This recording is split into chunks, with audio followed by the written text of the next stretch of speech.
Saturday morning. Dooger.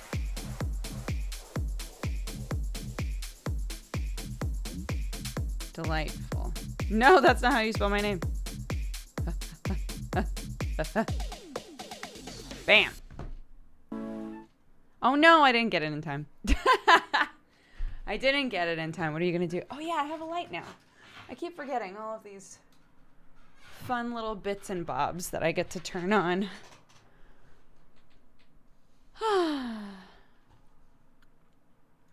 Let's see. Is the webcam working? It is. Amazing. I've got coffee. I did the tweet. We did it. Octo's blindfolded run really helps the team. He sent a message last night after I'd already fallen asleep that was like, hey, I'm really sorry if like if it was frustrating that I was doing goofs. And I was like, it's fine. It was fun.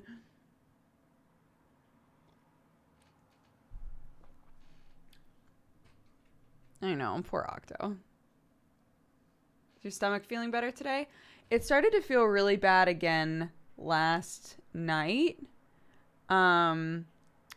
So Sam and I were talking. I was actually talking with Sam's mom because she's started like Sam's dad has been, I can't find the hole. Sam's dad has been having a bunch of stomach issues, and so they've been cutting out like different types of foods. And obviously like since February, Sam's body hasn't been like top tier in terms of how it deals with different foods.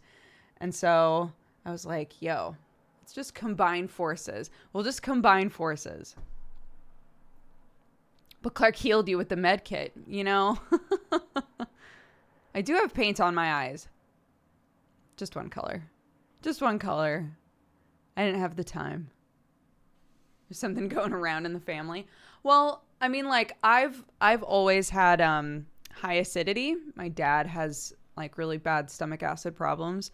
I have high acidity, so occasionally, like, I'm really prone to heartburn and things like that. When my stomach starts hurting, I'm like, okay, I probably ate too much of X, Y, or Z, you know? And I'm lactose intolerant. But I tend to like eat dairy occasionally anyway and just roll the dice on it. Sam has been able to eat whatever he wants his entire life until recently. It's only after this like intestinal infection that suddenly there's a laundry list of food that after he eats them, he just feels shitty. So he's like mentally reaching the point where he's like, fuck it, I'm just going to eat whatever I want because I always feel bad anyway. And I'm like, or we could try just like paring it down to really clean eating and work things back in from there. Didn't you mention long ago your high acidity was because of coffee? No. Coffee is an acidic drink.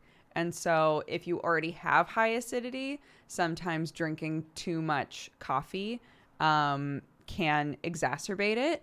Coffee doesn't do too much to me. The thing that I can't really drink is like orange juice. I can't drink a lot of orange juice. I can't eat a lot of pineapple, right? Like citric acid really fucks me up.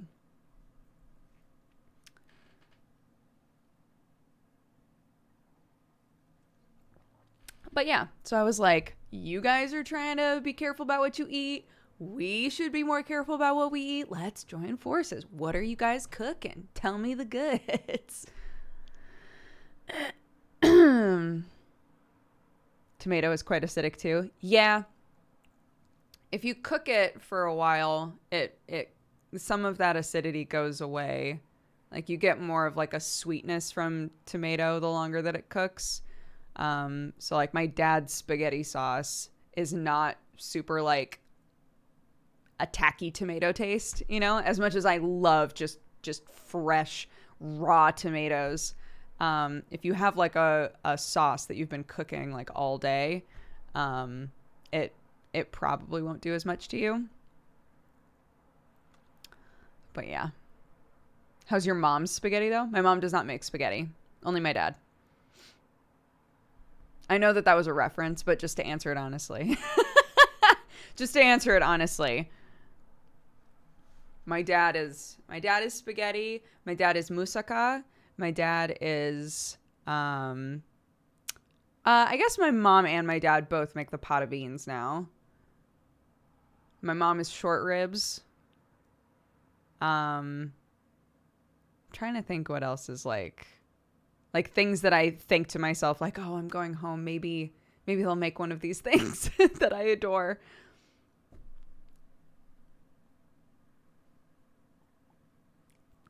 A Valentine to the YouTube algorithm that wants me to know Dodger has a boyfriend. You guys can never escape it. I'm so sorry. I've been meal prepping veggie crumble soft taco kits. Would definitely recommend if you haven't gone for it. I have not done that. I've prepped like everything to make burrito bowls before and really taken advantage of that, and that's been awesome.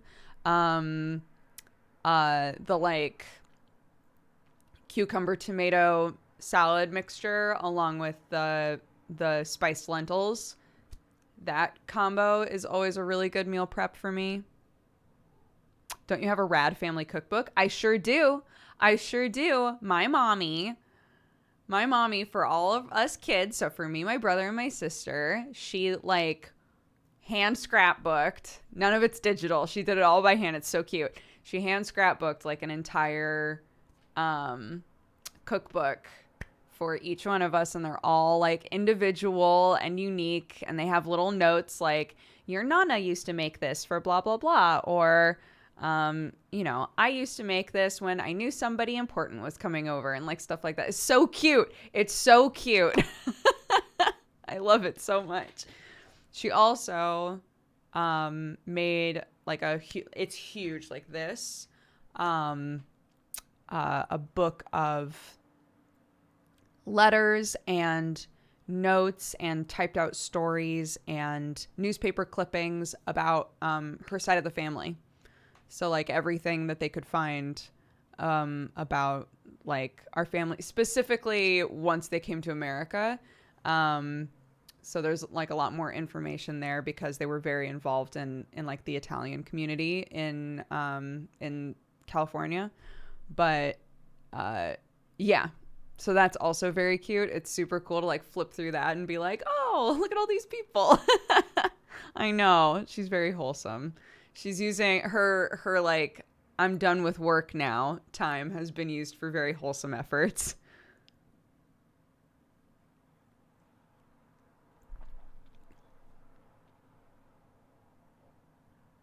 What did John Pirate say?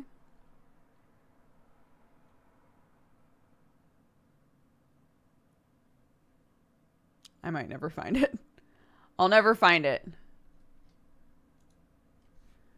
Is there any food your parents made that you adore that they don't make anymore? I haven't had moussaka since I was probably in high school. Moussaka is a lot of work sometimes. So I haven't had moussaka in forever.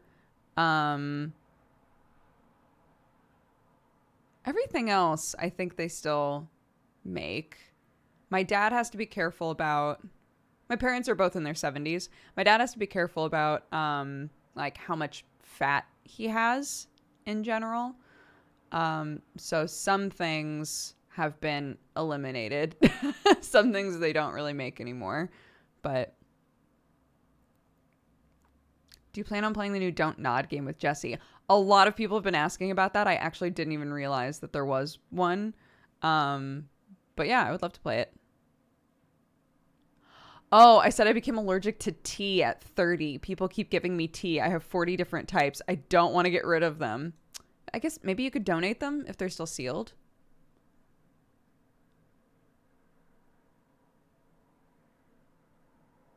No, moussaka is Greek? Question mark? It's like a casserole. It's like, I'm trying to think what all is in moussaka.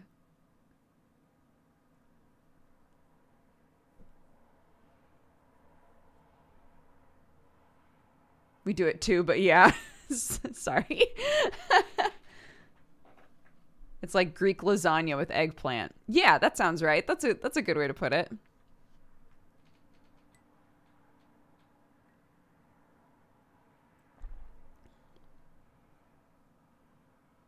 Yeah, it's very good.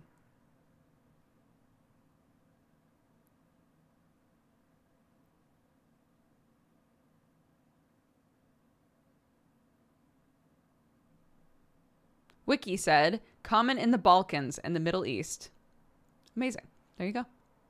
This is like, well, it's not really like that, but I'll never forget when Sam was explaining pasties to me originally, and I was like, oh, kind of like, what, empanadas? Is that the right word? Is that what I'm thinking of?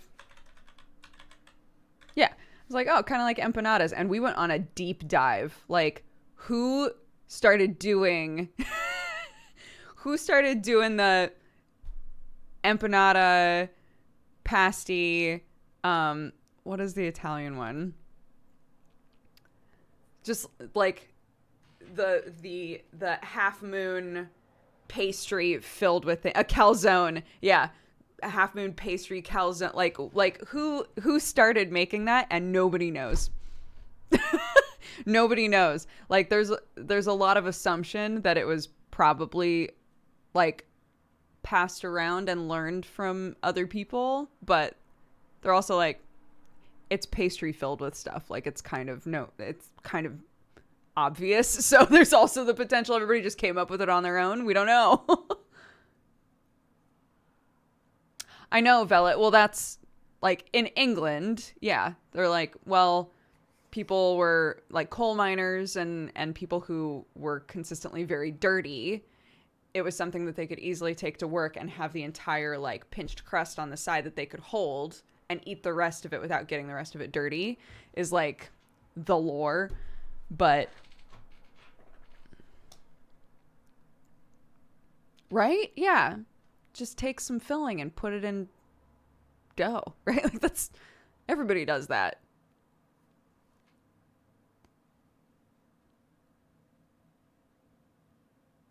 What does your mug say? It is a Powell's mug. So it says Powell's Books, legendary independent bookstore.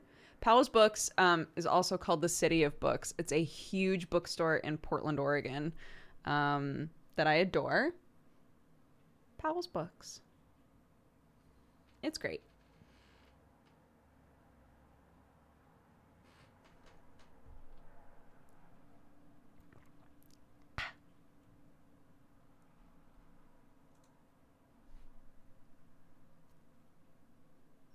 Pasties used to have two sides, sweet and savory. Oh, interesting. It's cute. Thank you. The mug? I agree. When I was there, that's when I got my Oregon sticker and I got this mug because I was like, I don't know when I'm gonna, like, this is kind of a good opportunity for me to get some Portland/Oregon themed things because that's where I grew up and I'm about to move to England, right? It would be fun to like have some Oregon stuff in England. I didn't think about it too much when I moved to California because Oregon was still right there, but now Oregon is so far away. I saw a comic. I don't think that I retweeted it. I think I just liked it. I saw a comic where somebody was talking about it was like when I moved to California, the first thing I noticed was everything was yellow. And even though I'm not sad that I moved to California and I'm not lonely here, I do sometimes think about the blue greens that I grew up with. And that was such a like visually awesome thing for me because I was like, yes, oh my God, that's so true.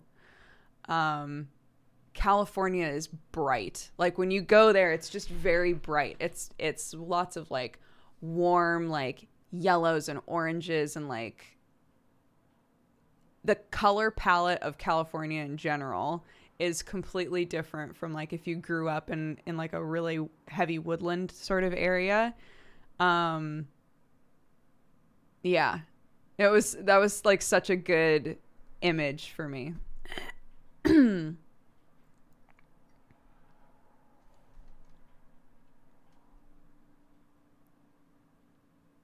Thank you very much for the Fall Guy stream last night. I hadn't seen Fall Guy gameplay before. I enjoyed watching the stream so much. Oh, I'm so glad. I'm so glad. Oh, Prince Kaitsu, thank you. Happy 3 years. I appreciate all the support. Somewhat related, I remember some people who moved away from UK saying they missed the smell of wet earth after the rain. Yeah.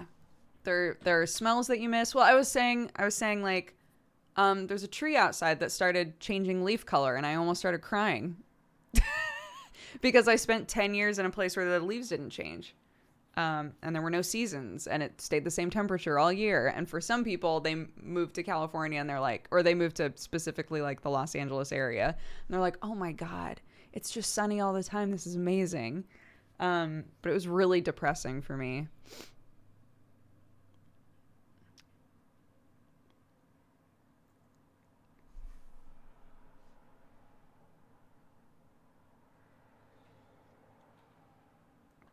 I love the banter between the four of you. Me, Sam, Octo, and Jesse. I thought it was a good group. It was very fun.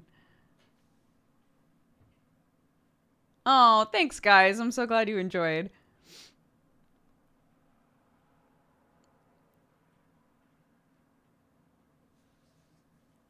Oh, when I was in the army in Germany, the smell of a cow barn made me homesick for Wisconsin. It's funny, the smells or like specifically smells for me, sometimes tastes, but sometimes you smell something and it just shoots you back to a different place, you know? There's a smell that I still occasionally, it must be I've talked about this before, I think. There's a cologne that I will occasionally smell on somebody and it like zaps me back to college because there was a guy that I knew that I hugged all the time because I'm a very huggy person. It's a guy that I knew that I hugged all the time who smelled exactly like that. And so occasionally I'll like if I'm walking down the street, I'll smell, I think, a cologne and be like, wow. I felt for a second there, I felt like I was in like a completely different time of my life. Smells are the strongest triggers for memories. There you go. Amazing. I love your makeup. Thank you very much.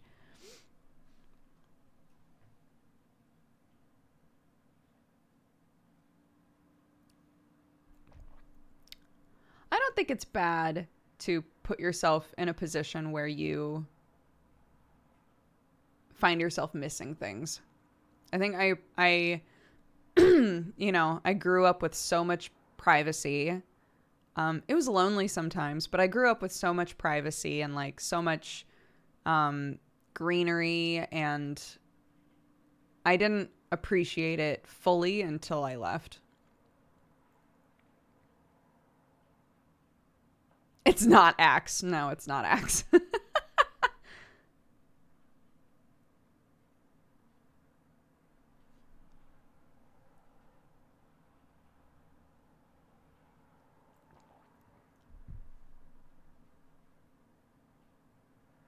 I have a friend that literally smells people and associate people whose smell she likes as best friend. One of the best compliments I've ever had.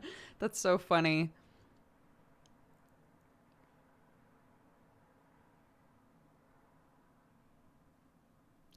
I often think that growing up alone contributed to my anxiety issues. Like I didn't get to experience much. It was just me. I definitely like my parents are definitely homebodies. My dad does not like people very much. Loves his family, does not like other humans aside from us. Um, and so, yeah, my brother and I specifically grew up not really spending a whole lot of time. We didn't have neighbors. We couldn't just like hop home from school somehow if we wanted to stay later, you know? So yeah, I think I understand that a bit. When I went to college originally, when I like lived in a dorm for the first time, I had that consistently that feeling of like I can't tell if people like me or not. And I don't feel like I'm a bad like judge of character, or that I read people poorly, but that I would second guess whether or not I was being annoying, or that like people wanted to spend time with me. And sometimes that's like a miscommunication thing that is totally like, that totally starts like really early on with people, depending on what the vibe was like in their own home growing up. In my house, it was, you had to be invited. And if you were invited to come over, it was like, there was a lot of time beforehand, right? It was never, oh, we've just finished school, do you want to come back to my house? That was not a thing, right? Again, because we lived so far away, like you had to plan everything.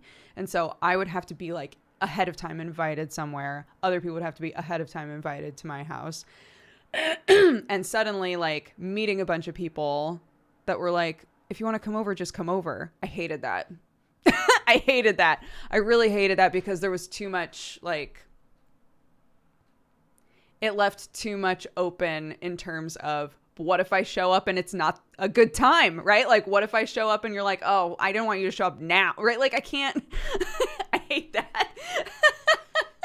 There was too many variables there for me. So I would sit around and be like, well, they didn't ask me to come over, or they didn't invite me over, so I'm going to assume they don't want me there. And then later I would get some kind of a thing that was like, oh, I really wish that you would come over. Your roommates were there. Why didn't you show up? And I'm like, because no one asked me to come over. So I'm going to assume you don't want me there. Right. And I really do think that those sorts of like anxieties and miscommunications stem from like early, like how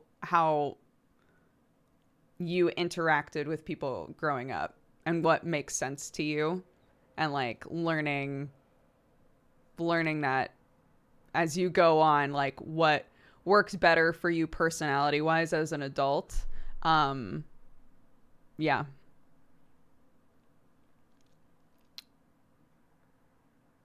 So yeah, I don't think that either is bad, and I don't think that it's weird to have your life like not run, but for certain things to be consistent in your life up until the point that you're kind of like thrust out into the world, and then be like super fucking confused with people and like question things and misunderstand things. Like that's just going to happen because not everybody grew up the same, you know?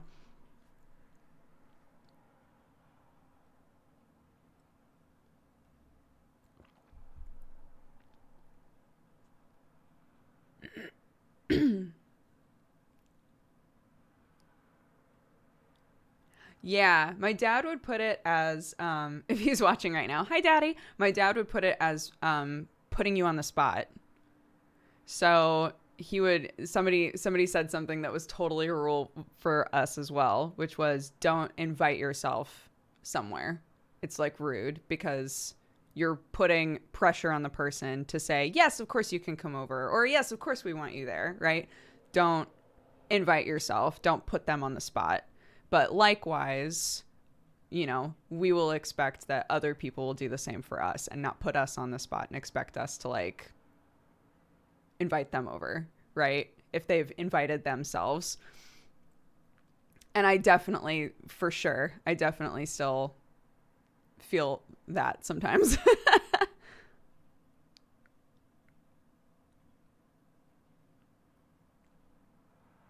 Meanwhile, Sam grew up in a house with like an open door policy, and there were 5 kids and they all had friends and they were all over all the time.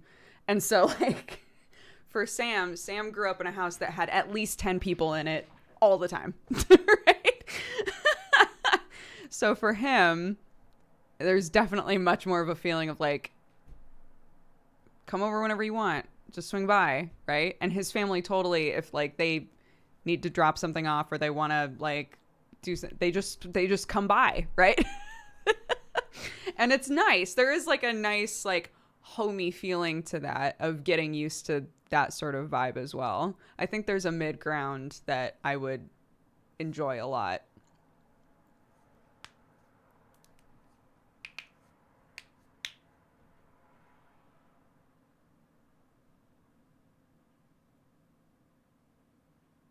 It is. It's very wholesome.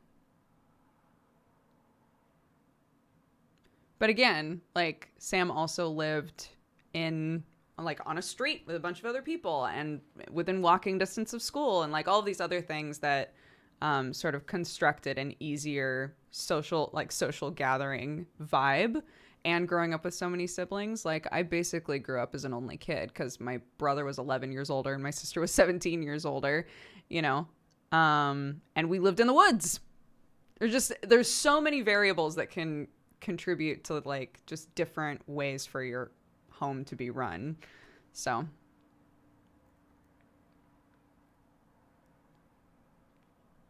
my best friend used to just show up and climb in through my window. Oh my God. Like all of those TV shows I used to watch as a kid. I literally used to watch shows where somebody would just like climb into their friend's window and be like, "What's up, bud?" And I'd be like, "Nobody does that." People do that. That's amazing. Yeah, exactly like Clarissa Explains It All with the ladder. It's amazing.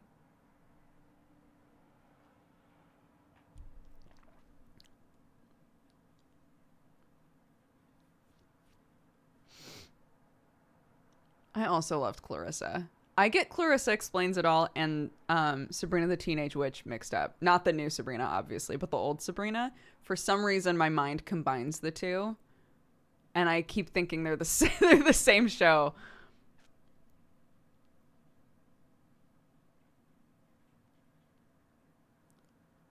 Dodger grew up beyond the boonies. It was easy to get into town, but if you were like at my house, we're literally up against just forest. Just straight up, just forest. It is silent. It's awesome. It's awesome. I miss it all the time.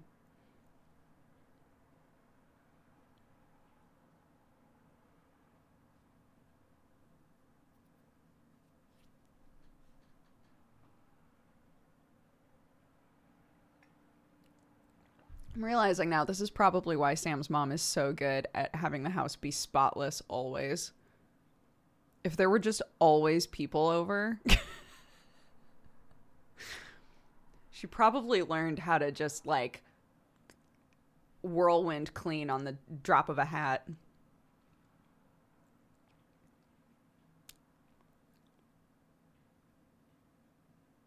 Well, she's also the sort of person that just likes to clean, right? It's like her comfort to just clean things. But every time I've been over to her house, whether they expected us or not, I'm always like, why is this house always fucking spotless? Like, it kills me.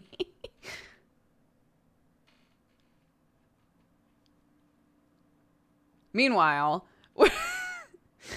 if somebody comes by our house, even like the mail guy, right? If the mail guy shows up and is like, "Hey, I've got a box for you. I need you to sign for it." I'm like, "Oh God, I'm going to open the door and he's going to realize that there's like 4 other empty cardboard boxes here that I haven't broken down yet." Not that he gives a shit, but I give a shit.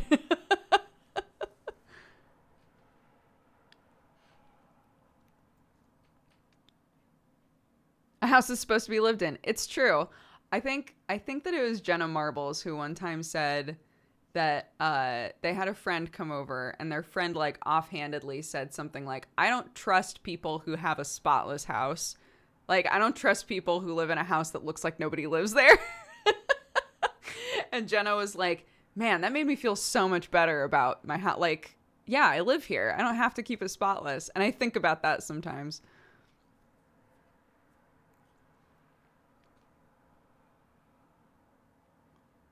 I know. Shout out to Jenna, who I hope is just like living her best life and chilling and enjoying her dogs. Serial killers.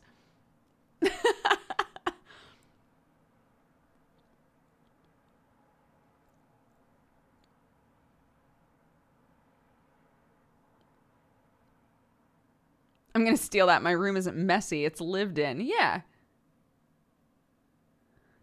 I feel like a boomer. Who is Jenna Marbles? Oh, she's a lovely YouTuber who recently was like, I think that I need to step away from YouTube, and like walked away from her channel. Potentially forever. She's made like awesome stuff. Just generally like a very, very sweet, silly person. And I hope that she's very happy.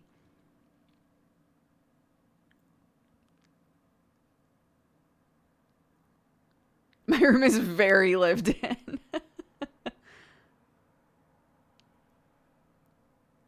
My godparents had a spotless house. Yeah, I think Sam's mom manages to have a home that is always, it always feels clean, but it's also very welcoming, you know? Yeah. If I walk into somebody's house and I just instantly smell bleach, I'm going to assume you killed people.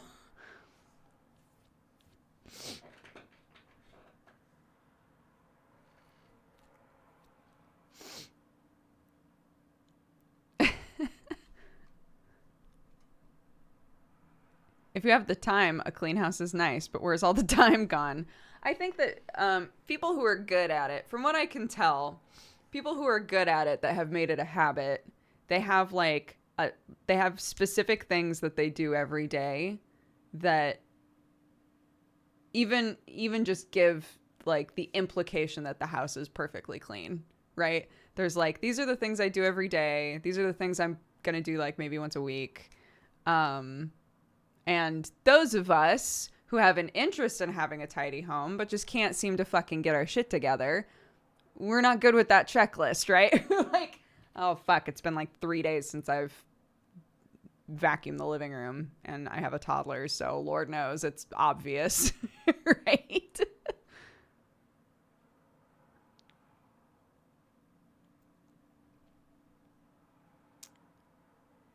I clean little by little every day. There you go. Little things add up.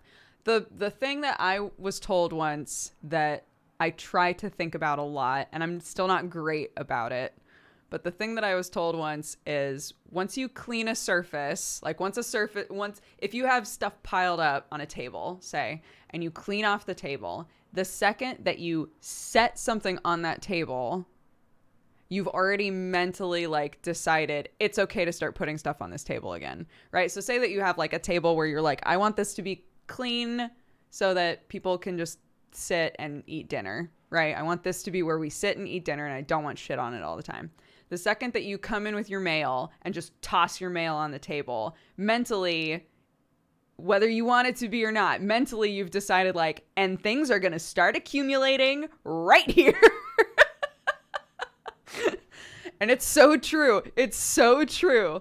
So being told like, if there's a spot that you want to like stay clean, either deal with it once a day, like look at it and be like, what's on here? Let me like throw it away or put it where it belongs or whatever.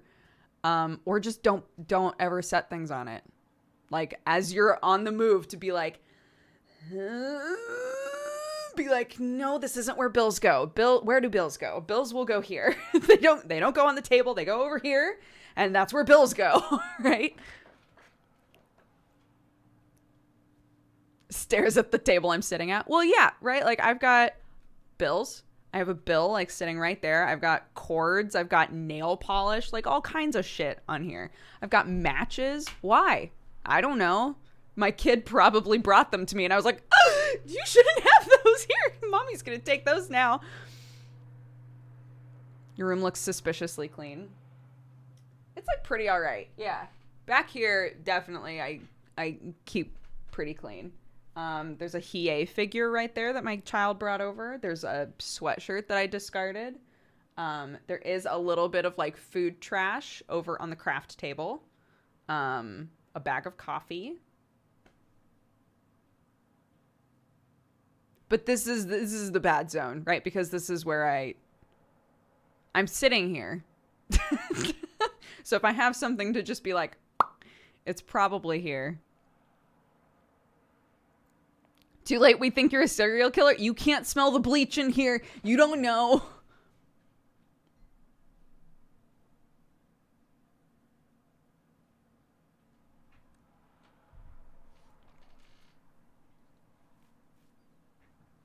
Yeah, I don't think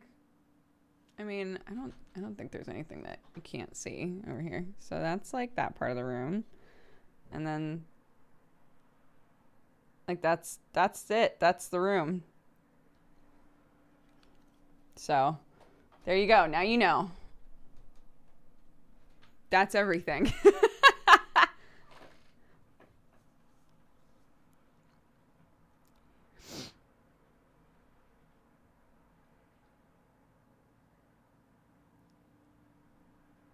I have that heater slash fan at work. Sam bought these. Well, this big one was supposed to be Clarky's.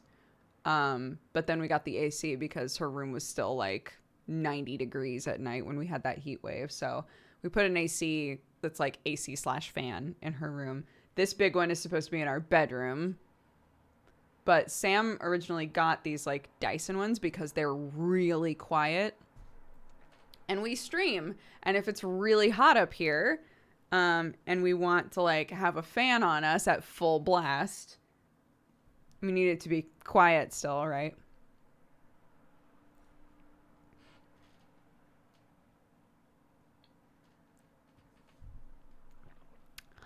I wonder if...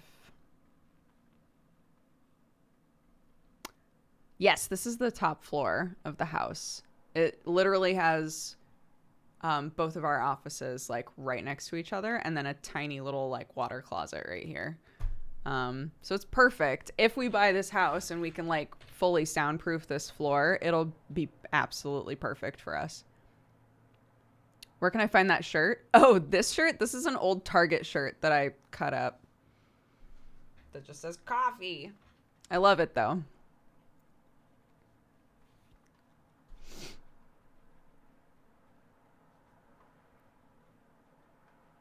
Do you still want to buy it? Yes. Yeah, we definitely do.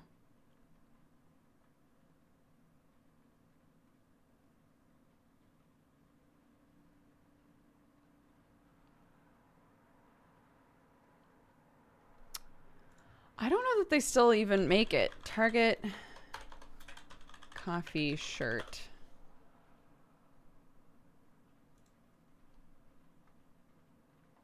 Let's see if I can find it. We're not getting good hits. I got this, I want to say like 2 or 3 years ago. Maybe 2 years ago. So they probably don't make it anymore. But it was dope.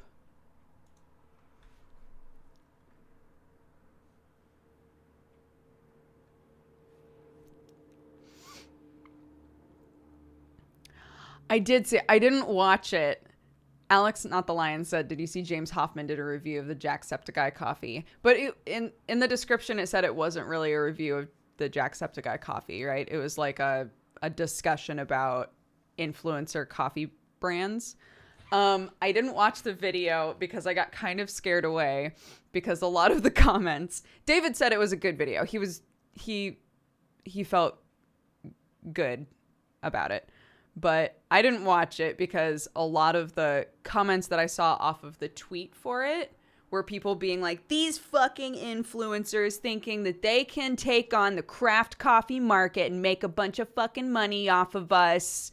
These assholes, they don't know shit about coffee. They don't care about coffee. They just want our money. And I was like, oh no. Oh no. And it made me really scared to watch the video. So I didn't.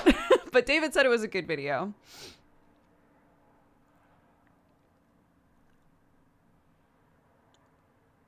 And I saw David was also in the comments, like responding to people asking about like how the roasts are developed and stuff like that. So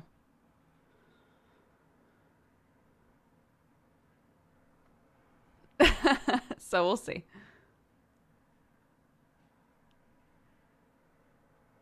Said the coffee tasted fine. Price wise, it was too much for UK, but could be okay in the States. It was a good video. It would have been better if it was about Dodger coffee. Well, I mean, he probably would have said the same thing, right? It's good coffee. Getting it to the UK sucks. And that's it. Yeah, shipping wise, it's rough.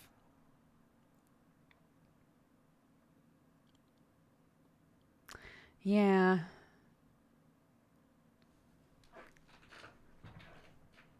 Shipping for small companies. We try. We're doing our best. We're doing our best. What can you do?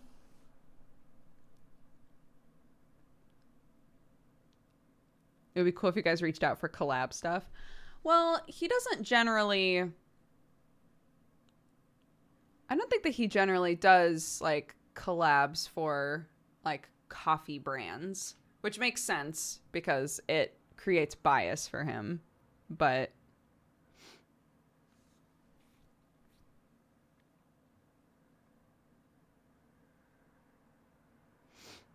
his videos, yeah, are, by the way, his videos are fantastic. If you ever want to watch somebody who knows a lot about coffee, James Hoffman, he's great. I love his channel. Yeah, he's a big old coffee nerd. He's great. His channel is wonderful. And he has like a very soothing voice, a very, very soothing voice.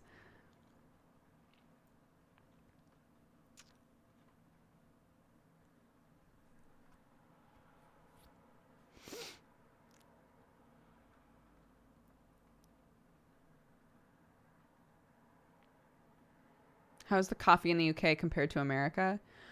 I've talked about this a little bit, but England has normalized instant coffee in a way that is not normalized in America at all. In America, I would say the primary way to make coffee is drip coffee, right? To like have a drip machine or have a Keurig and do drip coffee. In England, a lot of people just drink instant coffee. Or if they're not going to drink instant coffee, they get it from like a Costa or a Starbucks or whatever. So making your coffee another, it's not that you can't find stuff. Like my current French press I got at Sainsbury's. So it's not like it's impossible to find ways to make good coffee, but just that like it doesn't seem to be super normal to take the time to make coffee when you can just get instant, even though the taste is so vastly different.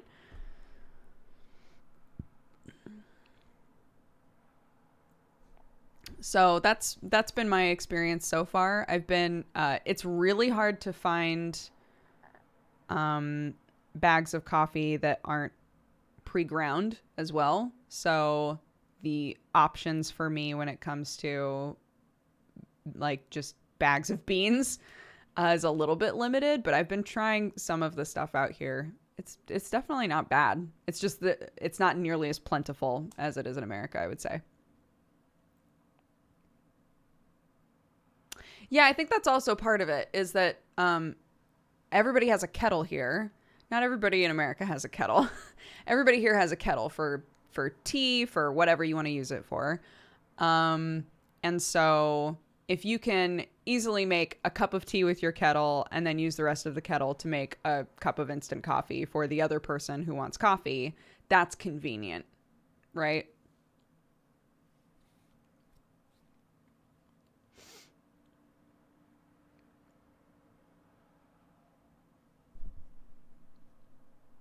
Aren't kettles normal in the US?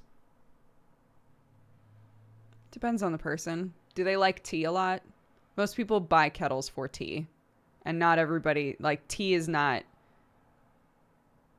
It's hard to say because it's regional. The area that I grew up in,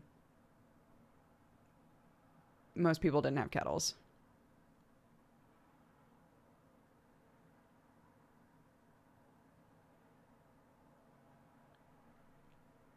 We had one.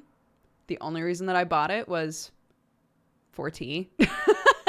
And then once I started trying other ways to make coffee, I started using my kettle for that as well. But yeah.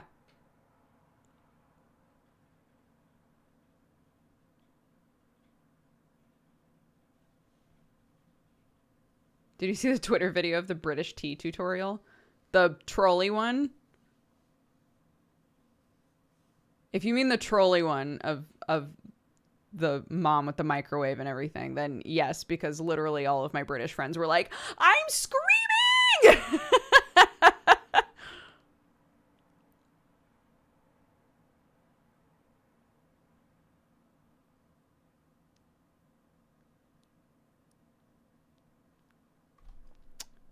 For what?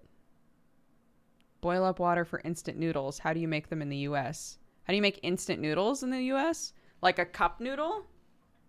A cup noodle you would fill with water and then microwave. Or microwave water and then pour it in. Top ramen, you just make stovetop.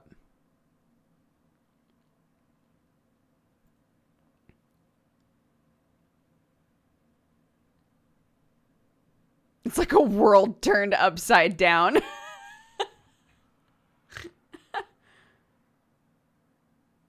Gross. People microwave water all the time. It's still water, guys. Chat is losing their minds about microwaving water as though that's like the sickest thing they've ever heard.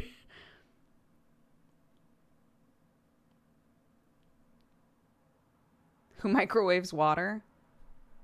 I've microwaved water and I have a kettle, so it's fucking fast, guys. It's a fucking fast way to get hot water. There's no difference. You still get hot water at the end.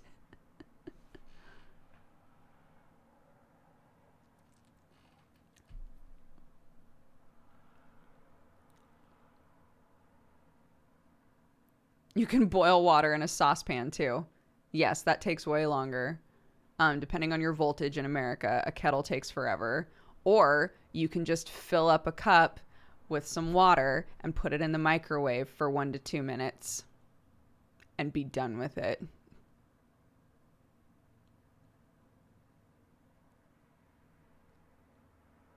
Why wouldn't you microwave water? I don't know.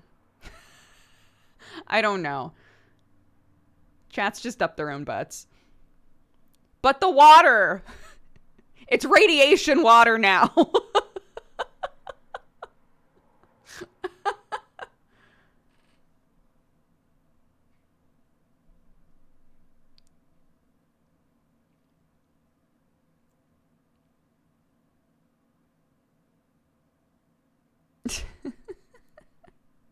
This feels like the potato conversation all over again.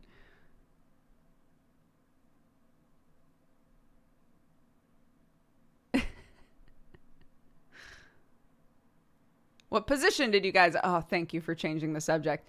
I think we were in 17th, maybe, at the end.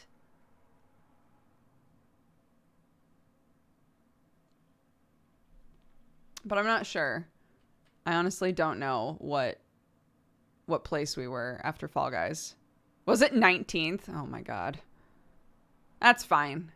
We goofed. It's fine. We didn't get last. That's what matters.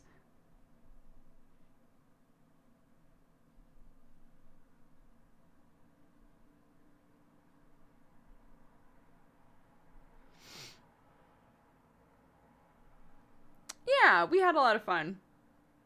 We had a lot of fun. And like people, after we were done, people in chat were like, oh my gosh, you guys should do one of these again. We don't have to wait for Twitch rivals to invite us to do a team thing. Like we could always play games, the four of us. Sam's the one. Sam's the one with the full social schedule. He's the one who's like, I'm playing with these people and then I'm playing with these people and then I maybe gonna work in this guy and then I'm gonna do this and then I'm gonna do that. He's the one that we have to like schedule with.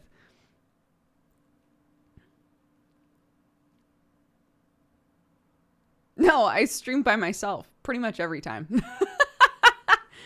I almost always stream by myself.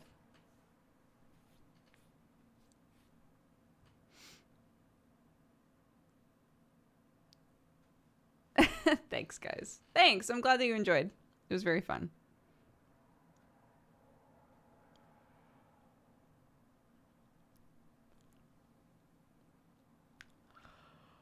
I don't mind it.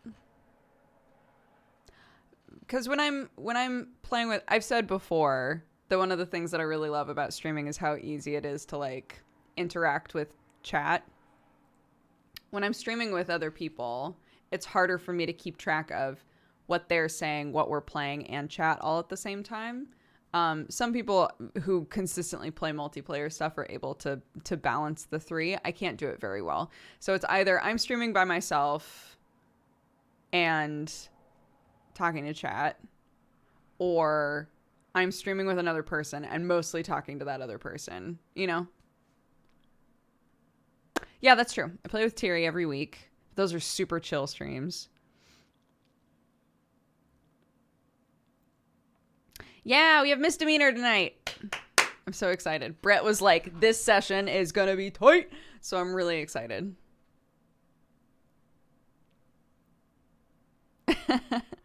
I think this will be episode 5 of misdemeanor.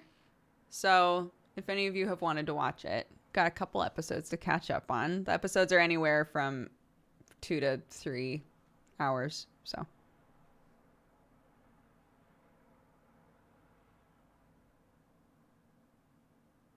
Are you still feeling a bit off? I'm feeling better. I just need, I think I need to go to the store and get some, like stock the fridge with just a bunch of clean food to eat and make a plan for what we're going to make for dinners and stuff like that. I haven't done that in a while. Not that I haven't been cooking. I have been cooking. But more to the point, like, I'm kind of cooking by the seat of my pants instead of being like, okay, I'm going to make this. And then I bought this to make this. And I bought this to make this, right? And I feel like when I don't at least have, like, a vague plan of what I'm doing with the food that's in the fridge, stuff goes bad. And I hate that. So.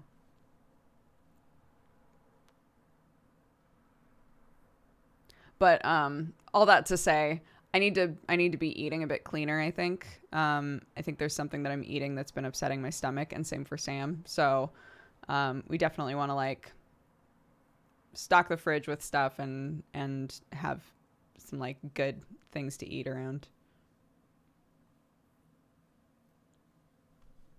How are the plants? The wind has been awful here. It's so windy. Every single morning I look outside and Krendor's just knocked over. Every morning. I try to like protect him. I put him behind people and he still gets knocked over. It's insane. Both him and the snapdragons. I wound up buying snapdragons. So my little snapdragon pot knocked over all the time. Krendor gets knocked over all the time. I feel so bad. All of the other plants, I looked outside and I realized, because we've been getting like trickles of rain. So if it's been kind of nasty outside, I just haven't been going out because I'm like, they're getting water. They're fine. But I realized I took a closer look at my zucchini this morning and I was like, holy shit, there's like 4 zucchini like trying to burst out of the box. So I need to pick the zucchini and do something with that. Probably zucchini bread or something.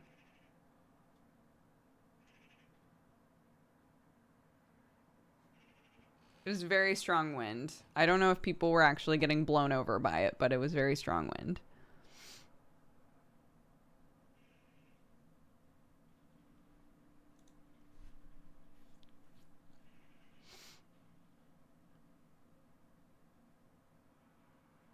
By a plant stand? I don't know what that is.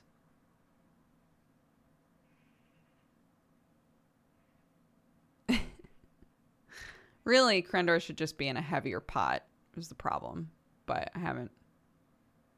What are you thinking of playing after Spiritfarers? Well, there's new stuff in, there's the new Children of Morta stuff. Oh my god, Sam was like, is Children of Morta good? And I was like, are you going to play it? Yes, it's good. Are you going to play it? I want to watch Sam play that game really bad. But I don't know. I haven't really been paying attention to what's been coming out, so. Oh, we could co-op it. Holy shit.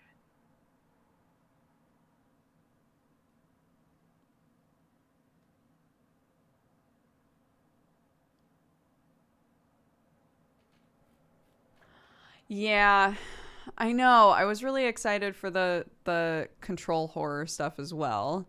Because I was like, oh, but it's control, so it's probably going to be like kind of like sinister and creepy and all of that sort of stuff. Like they're probably just going to bump that up a few notches. And then on the stream yesterday, Jesse was like, yeah, and there's totally like this unkillable thing that stalks you and like you can't do anything about it. And you have to like do the whole like hiding from it mechanic. And I was like, I'm suddenly not interested. I suddenly don't want to play it anymore. So I hate that shit. It's not fun for me.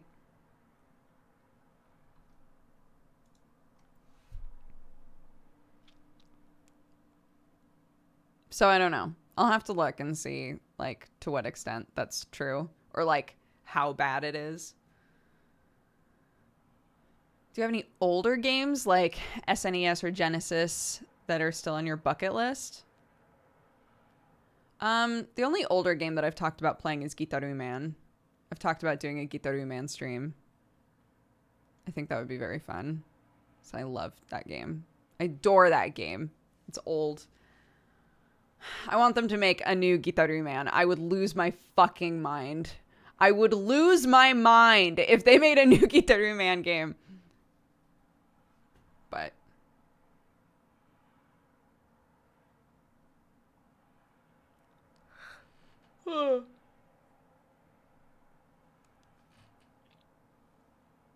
yeah, it's wonderful. Oh, that felt so good. Could you hear that? Oh shit. Those are good cricky cracks. Yeah, I don't know. I would probably just use an emulator. That would be the easiest way, I think, to do it.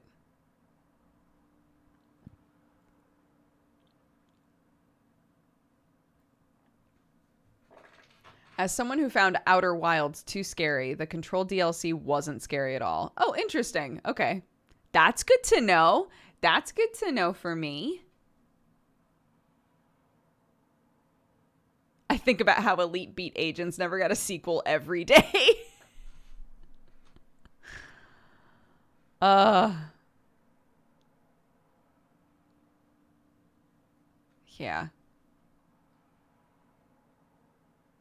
We do a Jigsaw or Jackbox today? I don't know. Maybe. Depends on when it feels like conversation is winding down. Now I just have Gitaru Man music stuck in my head. I was trying to play Gitaru Man music while we were doing Fall Guys yesterday. But it turns out nobody's done the classic YouTube thing of being like, entire soundtrack. Gitaru Man, entire soundtrack. One video. I thought for sure somebody would have done that, and I couldn't find it. I recently started playing Final Fantasy XIV for the first time, and I love it. Yes! I went on a deep dive this morning. Anybody who follows me on Twitter and saw the things I was retweeting, I did like a little bit of mascara in my life. Okay. I was doing a deep dive of Final Fantasy XIV art because I realized like, oh, I finished the patch. I can look at art. Finally. I was so excited.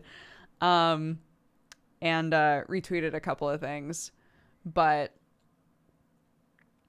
I found a few different artists who have done a lot of commissions of people's Final Fantasy XIV characters, and I was like,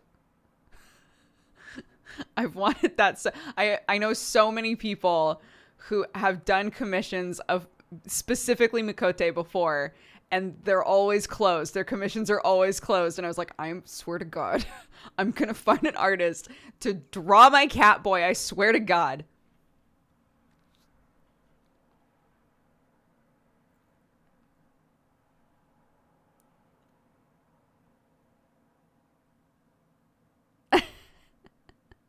Have you seen someone do a sketch of little JC? I did see the little JC picture.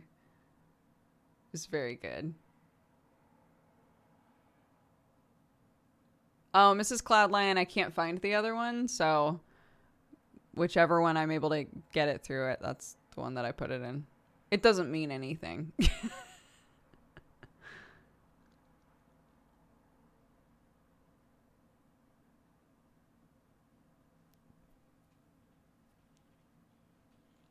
Have you decided what you'll use the Twitch Rivals money for? Well, for the sake of responsibility, we are attempting to buy this house, so it should go into the house fund. Do you have a character sheet of him anywhere? Of my cat boy? No, because it's an MMO. But he's naked. He's naked in a leopard print thong. Like, that's his whole thing. It's not a thong, but he just wears leopard print underwear, and that's it. I glamour everything else off. So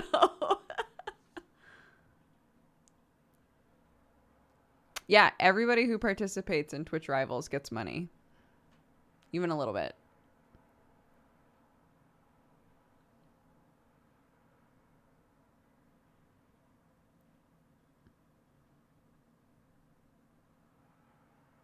Jisoo's a free spirit.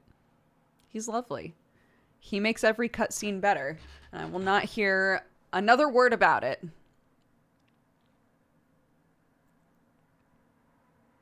I guess I'm trying another cat boy for practice. Bless you. What game is this from? Final Fantasy XIV. It's the current Final Fantasy MMO. It's my favorite MMO. I adore it. The most recent expansion is, like, story-wise, maybe one of the best games I've played in recent memory. It's just so good. Their expansions just get better and better and better as they go, in my opinion. But this most recent one is, like, so good. And they just put out patch 5.3. Well, what, like 2-3 weeks ago? They put up patch 5.3, which is kind of like the wrap-up, sort of the main story of Shadowbringers, the most recent expansion. So it was a lot, and I cried and all of that.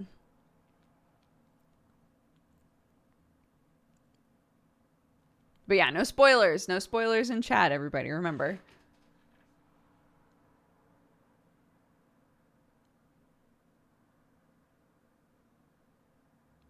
Was that on stream? Oh yeah.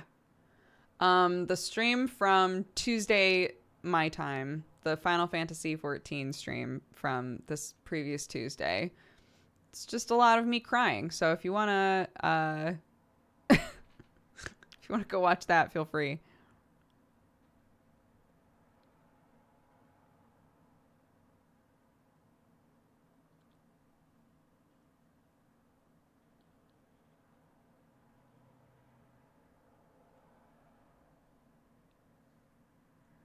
I'm not caught up, sadly. Yeah, that's fair.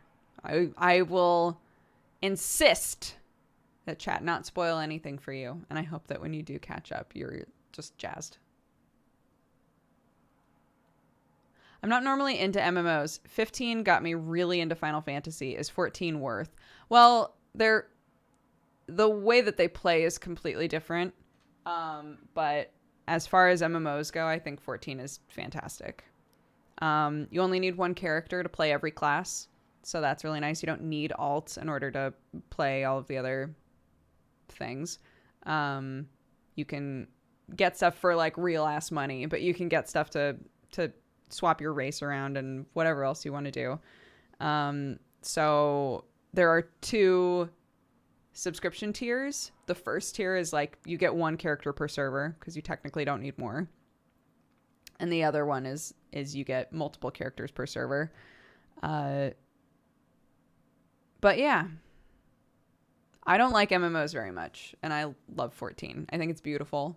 I think it has a lot to offer, and I think the story's fantastic.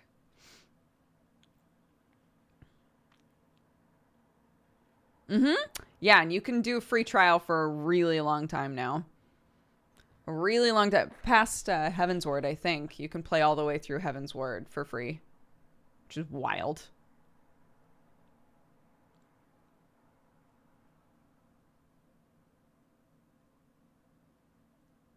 Which non-MMO Final Fantasy do you enjoy?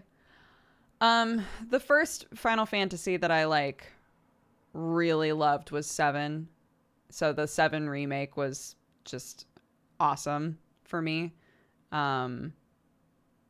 Yeah, 7 will always have, like, a really special place in my heart. I didn't really like 8. I liked 9 a lot. I'd never finished 10. I 100%ed 10 too. Don't ask me why. I never played 11.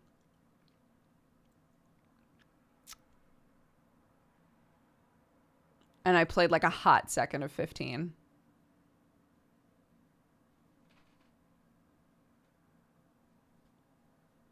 Yo, wait, but 10-2 is legit. It was fun. You got lots of cute outfits in that game. What about 6, the best one? At this point now, I refuse to play 6. At this point now, having known Jesse as long as I have, I refuse to just sit down and play 6 from beginning to end. I've seen so much of it. I watched most of the stream.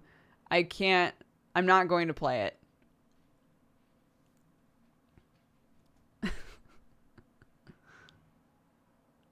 I never did 13 either. I fell for the like the hate train for 13. I just had no interest because everybody was like, it's garbage. Lightning sucks. I just didn't bother playing it. Now that we're kind of on the other end of that, a lot of people have been like, it's not bad. It's a Final Fantasy. It was fine. But I still don't really have much of an interest in playing it.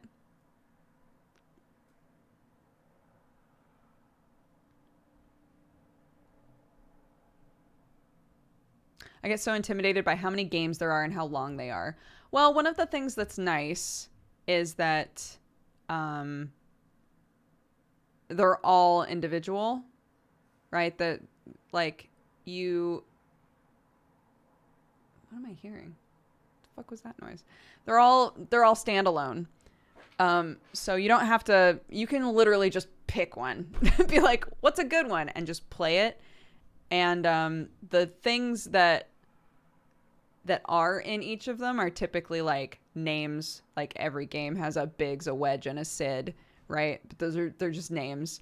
Like the sort of through line stuff is not strong enough, and it doesn't matter enough for you to have any kind of stress about playing one before the other or anything like that.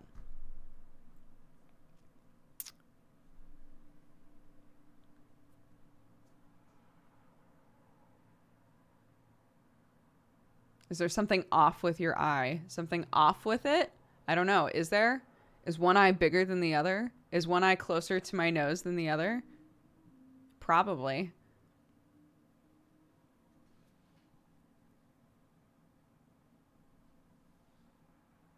Which side is my best side? Which side is my best side?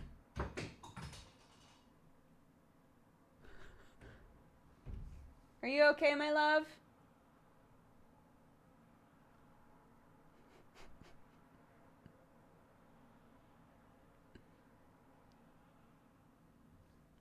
I'm going to assume he's fine.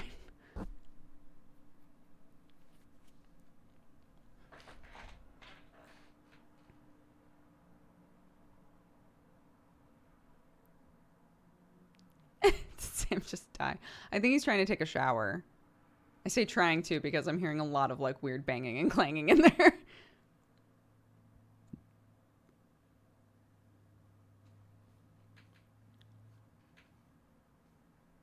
When are you jumping into the golf train? Sam was like, this game is so fun. I cannot imagine it being fun. I don't know why. I'm sure it is. It looked like there was something under your eye. Oh. Might be mascara. Mascara loves to do this thing where if it's not completely dry before you start blinking, which is impossible, if it's not completely dry before you start blinking, there's a possibility that you'll get just like a couple itty bitty little like black dots on your skin where the lash has just ever so slightly just on your skin. So earlier when I was like rubbing at this, that was mascara, and I think under here had a little bit of that. So thank you for still assisting me in getting rid of the mascara, even though I did the which side is my best side goof.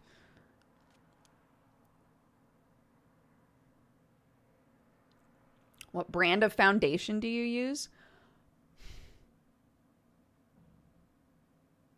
I don't know.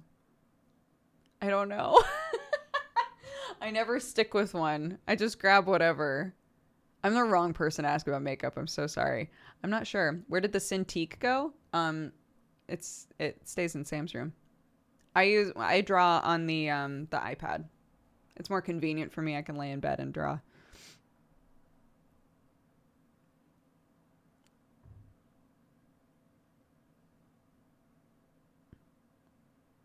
Has Sam's family noticed his newfound obsession with golf? I have no idea. Hearing Octo say he doesn't do bits yesterday, only to have him then tell a story about a bit, had me laughing so good. I know, dude. Sam being like, your entire fucking life is a goof. Like, everything you do is a goof. So good. Mercury Chicken, thank you very much for subscribing. Welcome to the Cat Gang. You draw now? How long have I been away? I've been trying to draw every day. The backstory of that is both Sam and I grew up drawing all the time. We both drew constantly up like through high school and then sort of abandoned it, both of us. And so since having Clark, at least for me, my lore is since having Clark asks me to draw and color with her almost every day. And at a certain point I was like, I've been drawing every day for a while now. That's pretty awesome. I should like keep this energy going, but start drawing things for myself.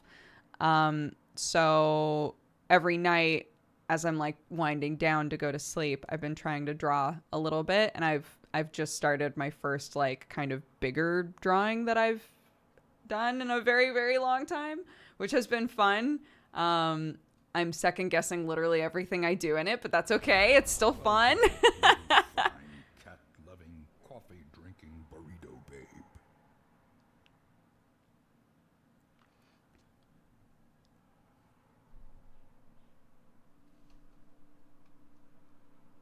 It is. It's very fun. It looks great. You're doing well. Thank you. Thank you. I tweeted like kind of the sort of sketch and the starting the line work on the drawing that I've been doing. Yeah. I spent a really long time on the hands, and I'm currently now struggling a lot with the fabric of the sleeves. But you really do, like, the longer that you mess with it and the more that you look at reference pictures for stuff, it starts to click, even just a little bit. I'm not saying that it's clicked fully for me yet, not at all. But I'm finding that specifically with fabric, I'm starting to understand, like, oh, of course there's a line here because the pull point is here. Like, there's tension here, so that's why that line is there. Starting to understand that shit is really cool.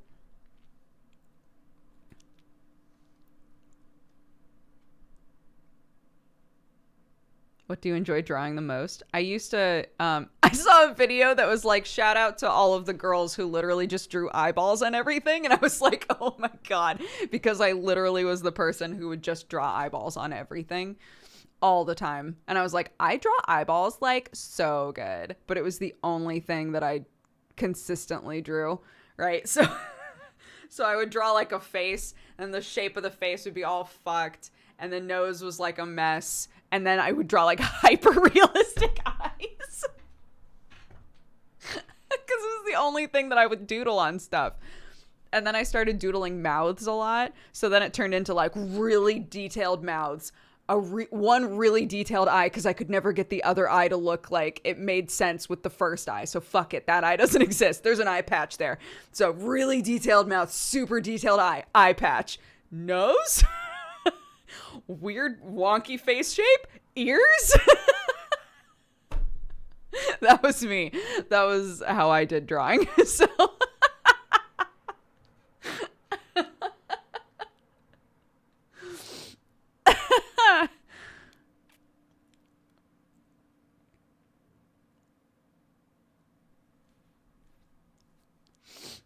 well, I mean, I think that's why I'm somebody, I think it was Mickey. I don't know if Mickey's in chat right now, but I think Mickey Draws is the one who responded and said, like, I found that instead of comparing my art, whoa, Mr. Morimus, thank you very much. Oh my goodness. Just got 50 gifted subs. Thank you so much. If you were gifted a sub by Mr. Morimus just now, make sure you take the time to say thank you. It's very generous. Thank you, thank you. Very sweet. Dodged. Yes, exactly. Sorry, the end of that thought, so that I don't forget it, is that they said instead of comparing their art to other people's, once they get to the point where they're saying like, oh man, I'm starting to see all of the problems with my art now, right? Because that's what happens. That's the curve, I guess, or like the cycle with art, apparently, is that you start drawing and you're like, this sucks. And then the more that you draw, you start to be like, wow, I'm improving. I see my improvements, right? Your artistic eye is developing at the same time. So I'm seeing my improvements, but then your artistic eye continues to develop and you start to see all of the problems again. So you're like, wow, I've gotten so much better. This is so great. Oh my God, I'm seeing so many issues. Oh my God, it's awful again. I hate it. And then if you continue to draw, if you can work through that, if you continue to draw, then you can be like, okay, I'm starting to see improvement again, right? And then I'm starting to see the failures again. And then I'm starting to see the improvement again. And then right? That's the cycle. And that's why you might follow artists that you think are incredible, but who consistently are like, but I have so much to learn, right? And you might look at their art and be like, there's nothing to learn. It's perfect. It's incredible. But they see the problems with their own art.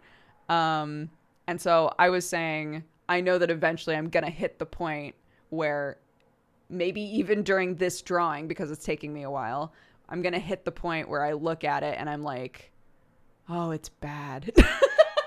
Oh, this is a bad drawing. I didn't realize until now that this is a bad drawing, right? And yeah, I think Mickey was the one who said, don't compare your art to another person's art. Compare your art to your past art. And that way you'll be able to be like, oh, but I've improved so much, right? You'll remind yourself of how much you've improved. And that's like really, that can be like really powerful. So everything that I've been drawing, I've been keeping in Procreate.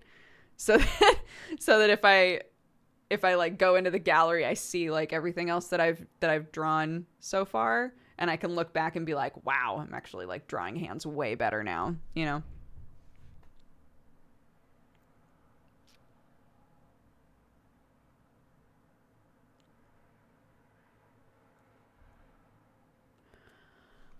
My advice for drawing more even eyes is to draw the eye that's opposite of your dominant hand first. Oh, that's already the eye I draw first. That's already what I do. Oh, no.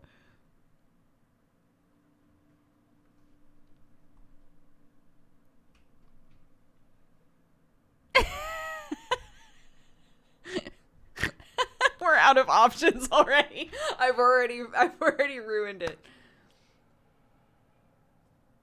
What are you gonna do?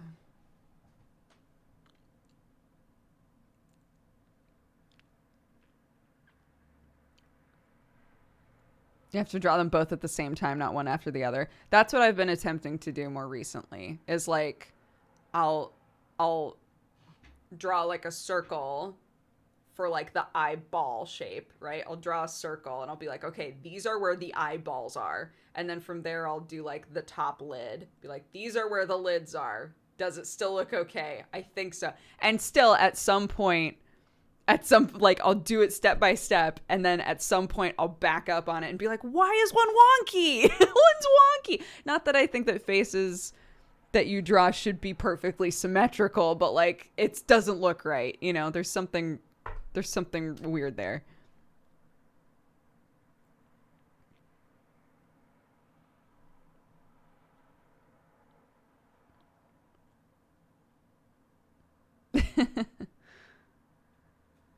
I think there's a certain amount of difference on sides of your face that like you'll be like, yeah, that makes sense. And then there's, I think they messed up drawing those eyes.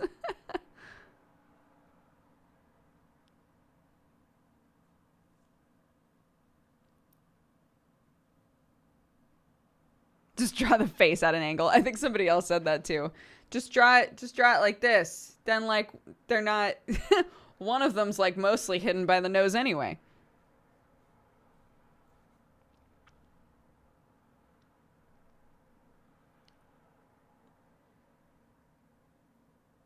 Hi Otakan, how are you? Nines May, happy 4 years. I'm sorry I missed that. Happy 4 years. Thank you very much for the support.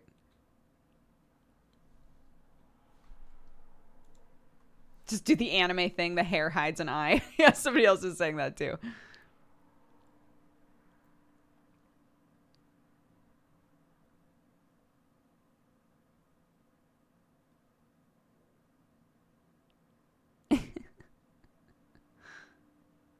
Oh no.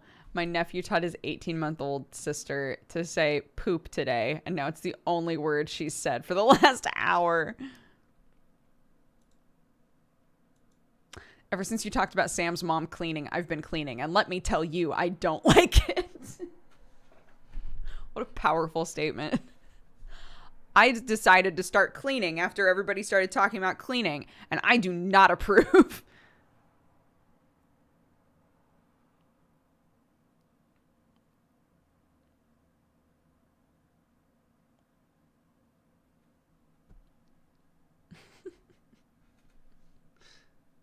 Oh no. We've gotten to the silty bottom. We've gotten to the silty bottom. The only time I clean is when I have something important to do and I need to procrastinate. I feel that. I get the urge to clean really late at night a lot.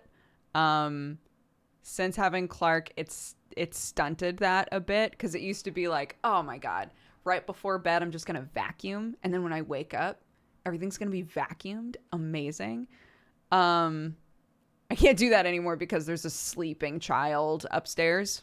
I can vacuum downstairs and know that it's fine, but like I can't vacuum near her room at all.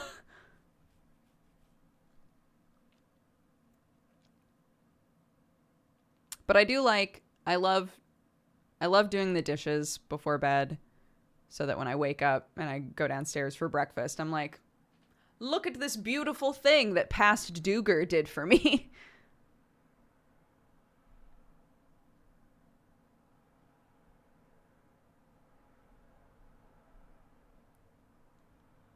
Use the broom when you're near her room.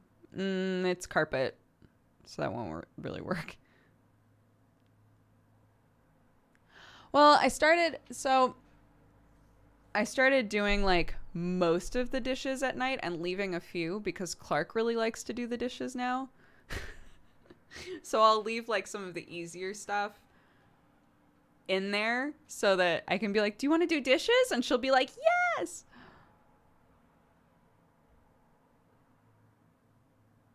Yeah, it's pretty cute.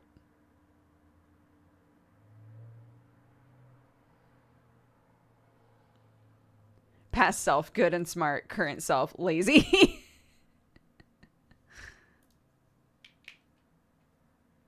Dishes were my favorite chore as a child as well. Yeah, Clark just loves playing with water.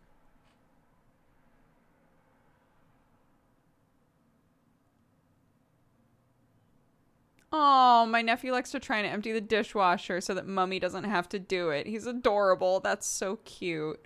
Clark wants to help with everything.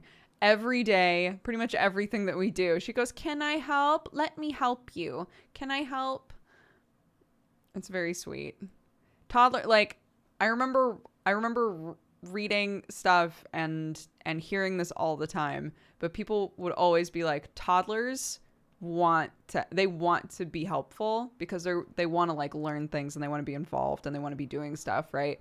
Like they want to help. And if you can like encourage and utilize that, it'll help in the long run. So I always feel bad when she's like, can I help? And I'm like, I'm literally standing here with like a super hot thing right here and a really sharp knife in this hand. And I'm like, I don't know. I come up with things for her to do all the time. So like if I'm going to roast some broccoli, I'll give her a head of broccoli and be like, here, just start ripping stuff off of this. And it's normally a disaster, but she has fun, you know?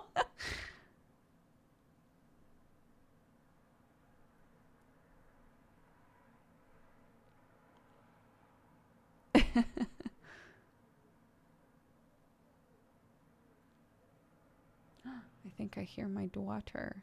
And I'm out of coffee. I'm going to go get more coffee and smooch my kid. And then when we come back, we'll chat some more, if that sounds good to y'all. I'm enjoying just hanging out and chatting. So enjoy the music, stretch, grab a drink, etc. And then we'll come back and hang out some more. Yeah.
Alrighty.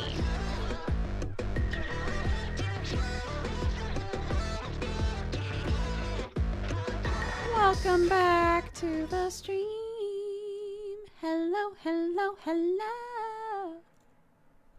There are 12 valentines. What the fuck? Whoops. There are 12 valentines to read. So let's do that. Snizzy said, "What's up, gang? It's Valentine. First off, Dukes, thank you so much for being your wonderful little self. I always look forward to your streams. They're a wonderful start to the day and a major pick-me-up on a bad day. Now, to the mods. You dudes are beautiful. Thank you guys for all the time you put into this community and ensuring it remains a safe, enjoyable space for everyone. Your work does not go unnoticed. Wishing everyone good health and great times." Thank you, Snizzy. Midwinter Lily says, "To the YouTube algorithm that really wants me to know Dodger has a boyfriend." Kidder Kadinks says, "Okay, I know it might be silly, but I'm excited that I found my first gray hair the other day." You're not silly. I know that feeling. Not quite 40 yet. Embracing the badge of aging with pride. Weird Uncle Jay says, "Thank you very much for the Fall Guy stream. I hadn't seen Fall Guy gameplay before. I enjoyed watching the stream so much. I'm so glad." Ben Zen says, "To my beloved for buying me Hades as a birthday gift today, and to Dodger for getting me interested in the game, which is really good, by the way, y'all. You should check it out." Malcaris says, "Good morning, everyone. I hope everyone's having a good day." Sociopath Sam says, "You are such a supportive community. I've finished my first week of school. I'm going to college for an associate's in apparel technology, basically fashion design, as mentioned in a different stream.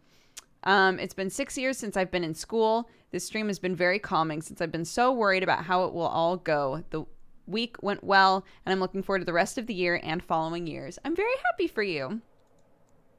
Fun Bun says, "I want to say happy anniversary to my beautiful wife. It'll be our first wedding anniversary tomorrow. I hope everyone has a beautiful weekend." Oh, happy anniversary. Patience says, "Create a positive habit, chat, like pressing the sub button under the stream." Damn. Wow. Blooky Bloop says, "Hello, Dodger and chat. It's been a few weeks since I last tuned in as I've felt pretty blah. Dodger, your SMD streams are always so wholesome and chill. You and chat have always made them very enjoyable. Keep doing what you do. You're looking gorgeous today, by the way. Thank you very much. Lots of love to everyone here." Thank you, Bloopy. Cause says, "Why don't you have kettles? Lol. That's not a Valentine. That's a call-out post." Theo Einer says, 12. Gotta get them numbers up. Those are rookie numbers. Also, love to you all. And Dan Berger says, "Here's to all the lurkers and beloved chatters. Have a wonderful day." Aramian also says, "Can the chat Valentine be renamed to Halloweeny just for Valentine's Day?" So on actual Valentine's Day, we changed the name of it. I like it.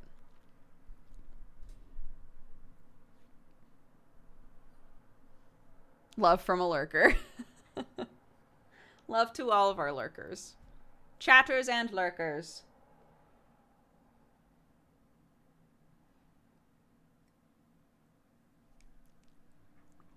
Blukey, thank you very much for the gifted subs. If you were gifted a sub, oh my gosh, Avi also gifted a ton of subs while I was gone. I need to start looking at that because Avi always gifts subs when I leave.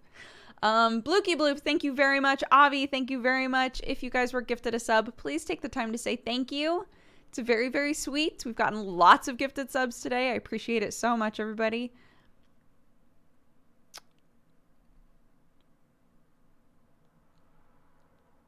I've really grown to love my gray hair. I'm nearly 27. I'd wager about 60% of my hair is gray. I love it. I love it. Some people start losing their hair really early. Some people start having gray hair really early. Valentine's readouts remind me of when they read out birthday cards on kids' TV. Yeah. It's going for the same vibe.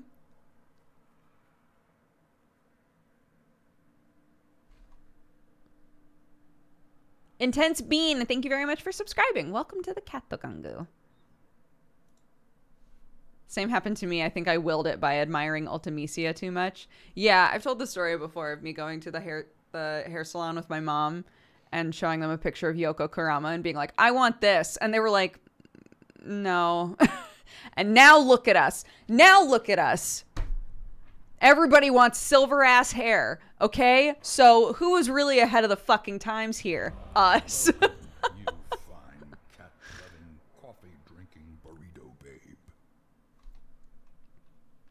Only grays I have are on my chest. Amazing.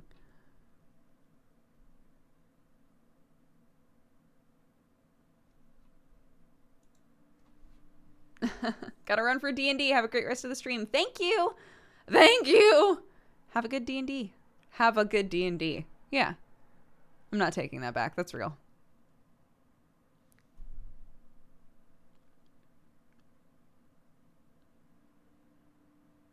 I'm 31. I have a ton of white in my hair. Yeah. I mean, I went to, one of my friends in college had like the full on like whoosh, like on the temples, like just white temples. I'm finally on my PC. I can see the BTTV emotes. Yes.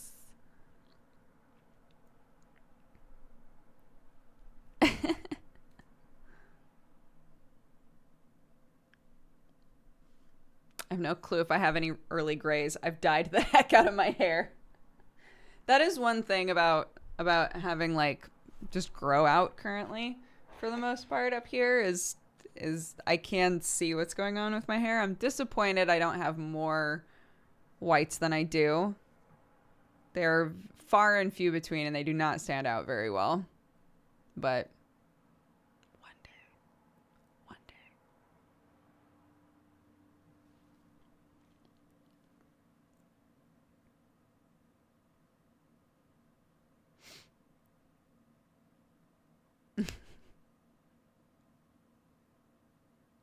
Yeah, they always seem much more, that's what I'm looking for. The white or gray hairs always seem to be much, what am I looking for? What is the word that I'm looking for?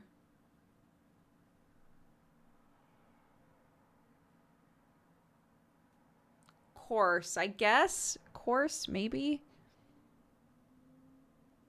Yeah. Definitely not thin. No. Like, Sam's white hairs that he gets are so thick. And they just do whatever the fuck they want. So he rips them out. Because, like, he'll, like, yeah, they're wiry. They are a little wiry. So, like, he'll, you know, scrape his hair back. And he'll have this one white hair that's just, like, just doing whatever it wants. But he gets a lot of them in his beard, specifically. I love them. But he does not. And you know what? It's his bod. I can be over here being like, I love them. I think they look great on you. Love the white beard hairs. But if he wants to get rid of them, I think he should get rid of them, right? I can't very well expect that my opinions should have that much weight on what he does with his hair. Any more that I would hope that his opinions on my hair, you know, wouldn't have like a huge effect on what I want to do with my own hair, you know. Right? But that's the thing, right? Once Sam has a bunch of that going on in here, it's going to be so attractive. To be blunt. I think it's a good look.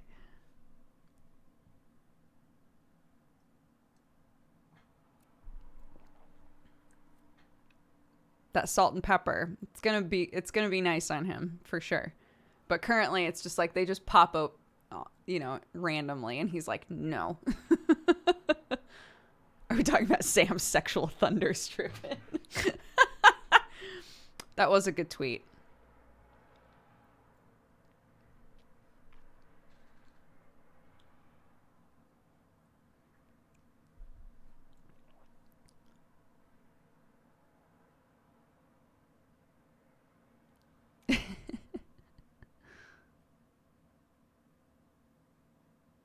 Oh, Mr. Mormus said, my Sherlock Cat t-shirt has officially faded enough to count as just a blank white t-shirt. Oddly enough, it's now my only clean white shirt. Small victories. That's so... Wow, really? The design eventually just washed away? That's pretty wild.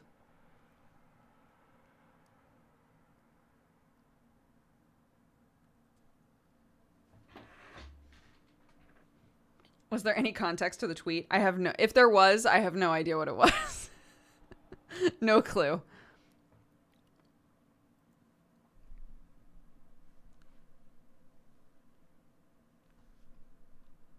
When my boyfriend got piercings, I was like, I don't think I'll like them. And I didn't, but he did them for himself, and that's all right with me. Yeah, I think, for Sam and I, we ask each other for opinions.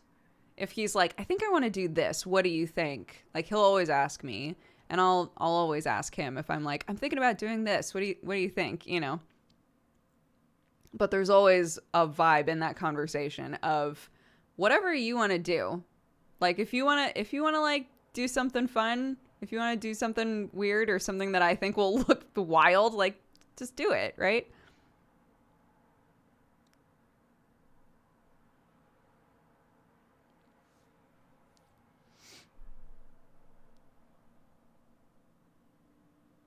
Crimson J, thank you very much.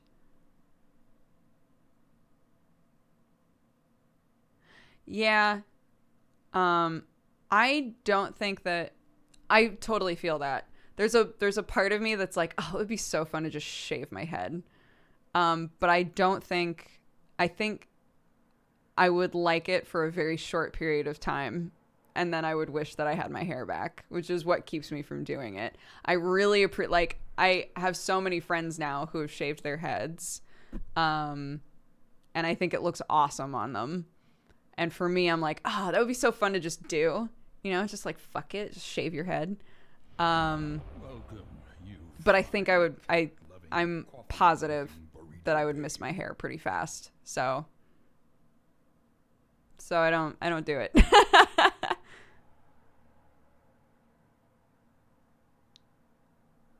Next pandemic. Well, my thought is if we get to the next, because now we know every summer there's going to be a horrific heat wave, right? So if we get to the next heat wave next year and I'm still going, maybe I should just shave my head. Maybe I'll just do it. I tried bald once. I immediately wanted my hair back. Do not recommend. See, the problem with an undercut is that my hair is already extremely thin. Extremely thin. So giving up any of my hair is giving up thickness. So part of me is like, either I get rid of all of it or I don't buzz any of it. As much as I really like the undercuts back here, I love them. I don't know if I'm willing to give up that hair when my hair doesn't count for a whole lot already.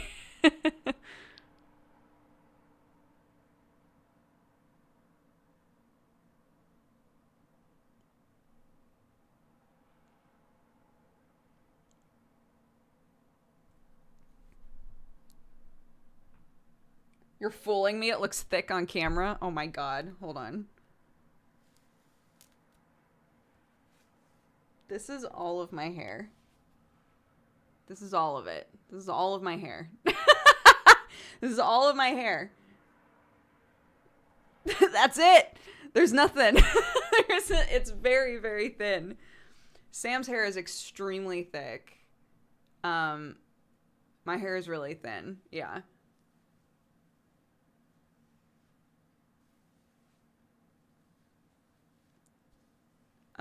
My mom's hair is thinner than mine. So whenever I complain about it, she's like, at least your hair isn't like my hair. My mom's hair is like, you can see her scalp through the hair sometimes, but she like spends a lot of time styling it and like doing stuff with it, right? And I don't have the patience to try and style it every day, really. So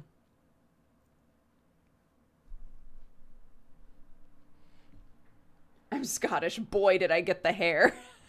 That's why it's a grass is greener thing, right? Whenever I see somebody with like super thick curly hair, I'm like, oh, the dream, I wish, Did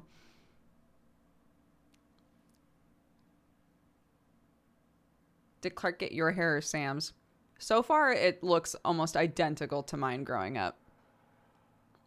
It's like a mousy brown color, and it's curling at the ends, which is what mine did when I was a toddler. And my hair went stick straight at some point. So we're trying not to get too attached to the curls. They're so cute. But I'm like, they might vanish. They might vanish. I need to just be okay with that.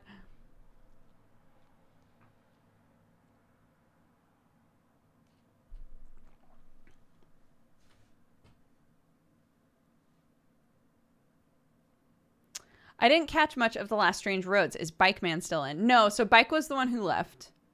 And again, there was no drama there whatsoever. He just like had real life shit going on, which happens, you know. So yeah, Bike left the game. But the last session was awesome. A lot happened. So if you've been watching Strange Roads and you're not caught up, you should catch up because it's very good. No spoils, yeah. No spoils for the games. But yes, confirmed Bikeman is the one who had to leave.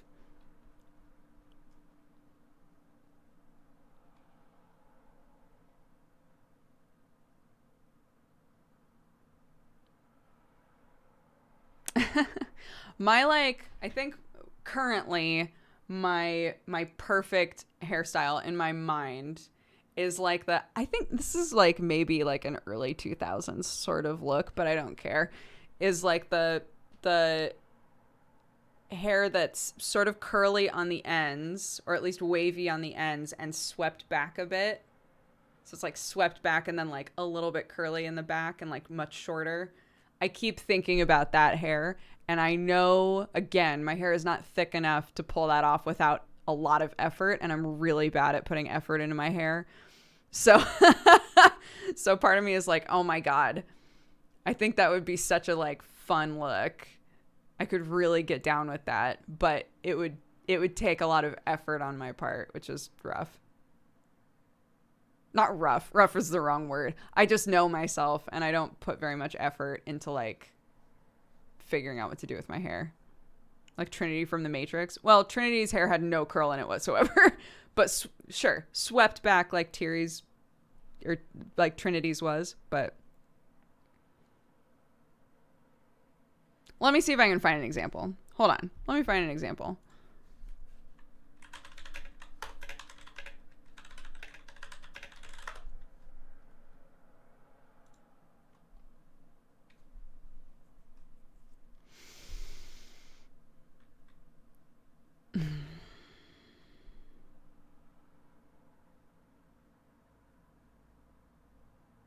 Wow, this is actually hard to find.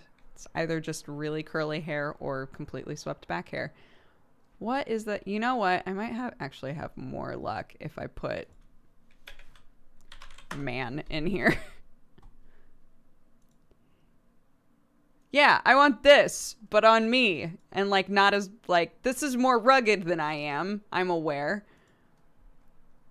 But like, I want like this.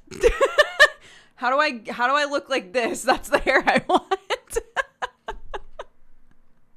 But my hair doesn't, that's not what my hair does. I don't have that much hair, right? So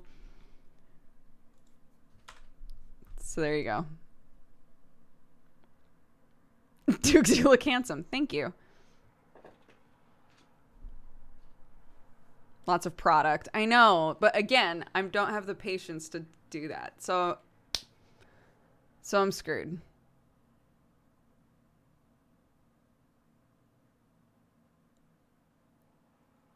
You want Farrah Fawcett hair?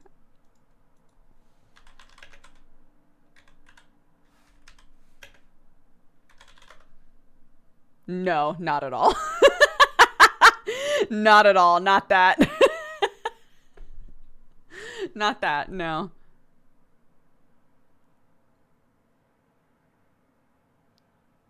Do you want to swap hair with Sam? If I could swap hair with Sam, like thickness wise, yes, I would do it 100%.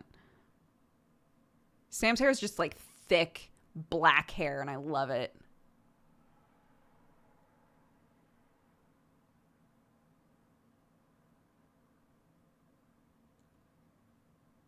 Imagine Sam with your hair. It would be cute. Sam's always cute, though. Don't tell him I said that. Or do. I say it all the time. I say it to his face.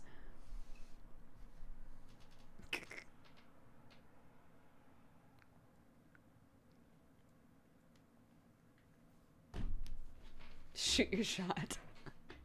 I do have a crush on Sam. I like him a lot. Maybe he'll marry me.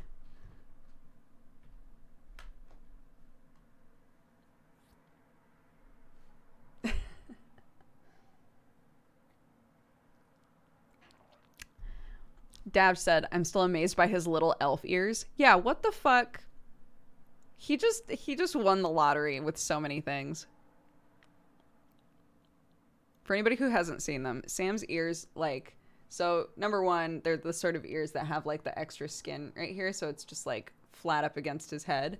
But the tips of his ears do the thing that people like get surgery for, where the tip overlaps itself. So he's got a natural like point to his ears.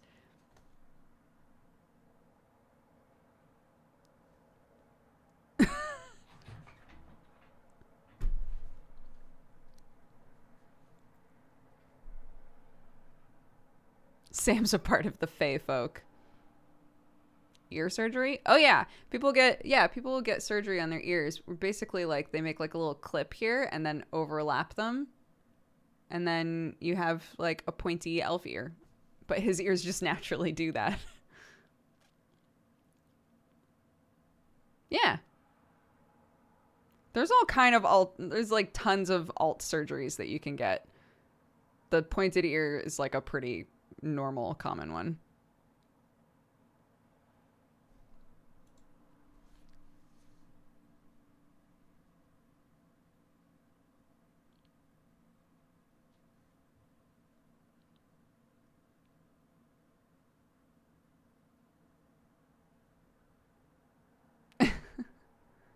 The tongue splitting is the one I wanted, but I'm too afraid.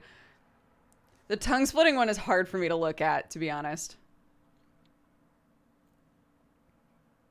It makes my whole tongue like... like it just makes me like... La, la, la.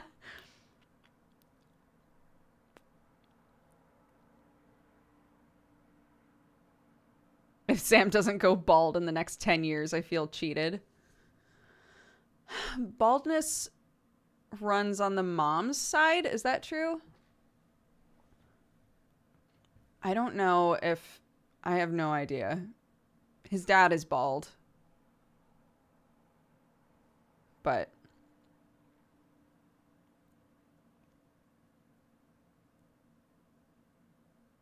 it's based on your mother's father.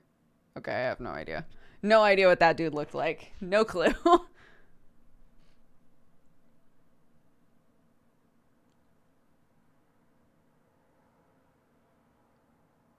It skips a generation anyway. I feel like there's a lot of information happening in this chat, and I don't know if any of it is true. Jazzy Good Gnome and Yissicle? Both of you, welcome to the Cat Gang. Thank you very much. Sorry I missed those.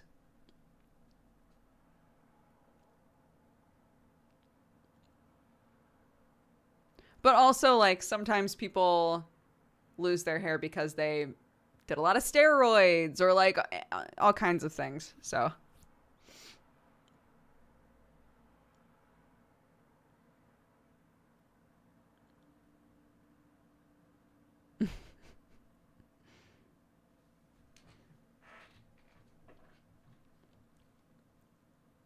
I had a teacher in college, one of my science teachers, so it wasn't like for my major or anything, but she was like such a badass.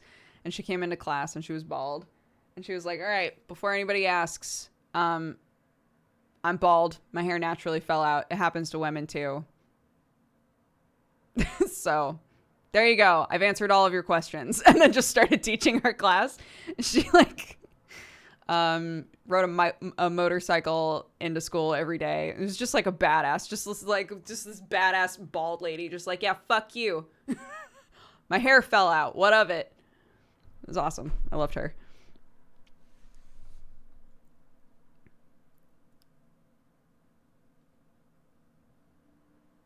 Right? We love confidence. Wait, but she's my hero? She was cool. What a Chad.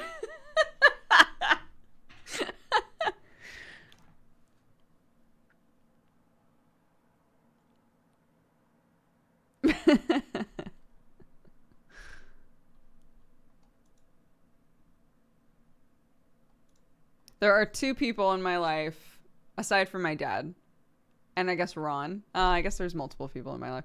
There are two people in my life that I wasn't ever like close to at all that were like big time motorcycle people that I still remember so vividly for some reason. One of them was her because she was just such an icon. Like she was just so cool. And the other one is the kid in my high school who got like the perfect attendance award and was taking like all AP classes and like extra college classes at the same time and was like ahead on his degree in everything and was just super, super smart. He was I think all of us, maybe any who went to like a bigger school, knew like the kid who came to school with a briefcase and stuff. Like he was that guy. Right. And every day after school, he would go to his motorcycle and put on his leather jacket and drive home. And everybody was always like, that guy? That's the motorcycle kid at our school? That guy? It was amazing. It was amazing. I loved it.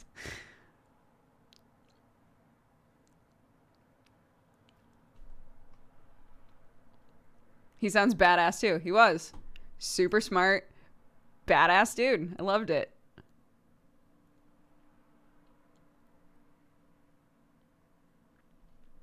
The duality of man.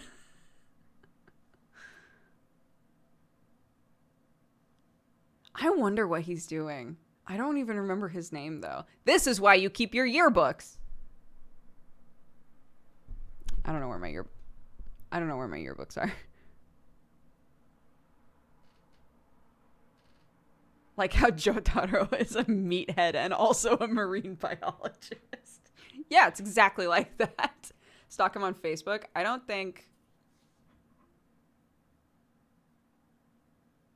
he has a Facebook, but I don't know. I would have to look in my yearbook, and my mom has my yearbooks, so.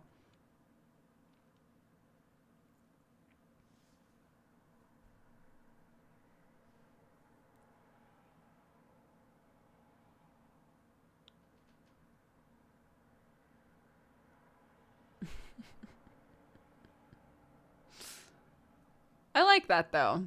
It doesn't have to be like a really startling, like, whoa, what a badass.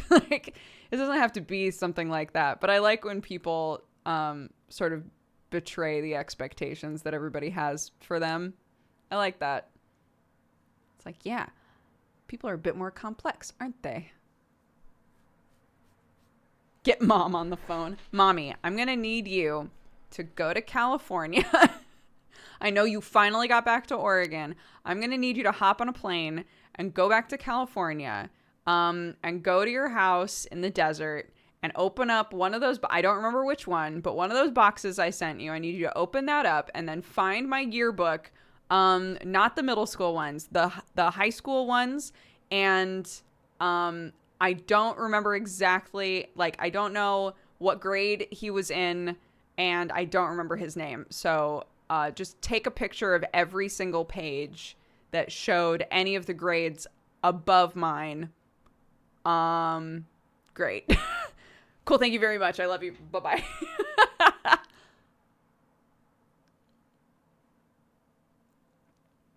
That sounds like a good plan.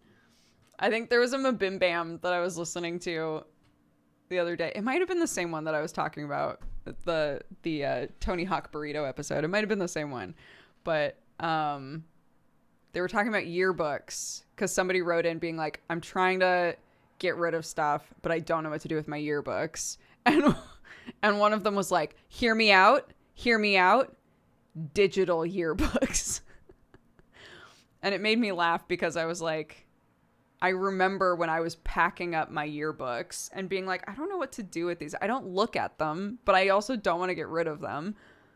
And I had thought to myself, what if I just scan the whole thing? What if I just keep them digital?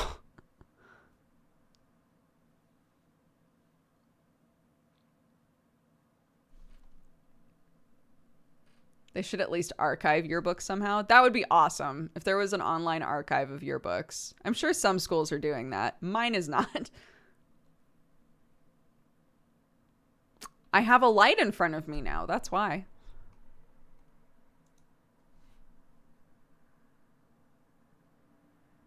That's what Facebook was supposed to be. Yeah, that's fair. Facebook originally was only for like university students, which is wild.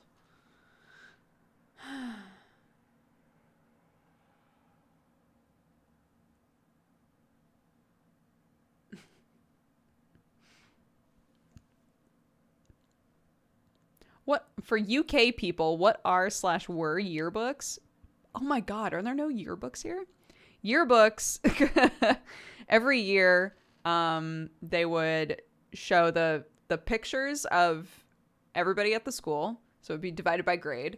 All of the clubs, all of the sports teams. So say like for my high school, it would probably have some kind of a theme that the yearbook group had to come up with. And it would have, you know, here's the basketball team from this year, the American football team from this year, the soccer team from this year. Like, here's all of the sports groups. And then here's grade 9. Here's everybody from grade 9 with their name, all in alphabetical order. The seniors get bigger pictures with a quote, which is why if you've ever like seen those funny pictures of people who have funny quotes in a book, that's from their senior yearbook.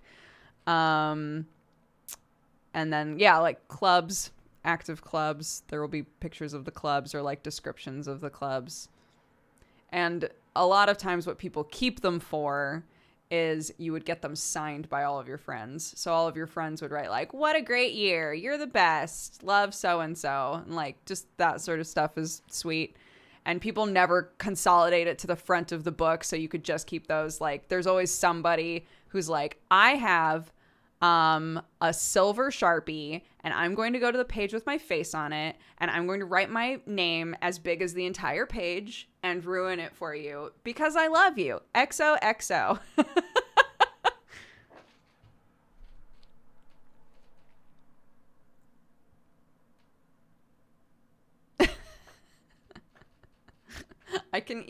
I remember the exact person who did that every year in my books.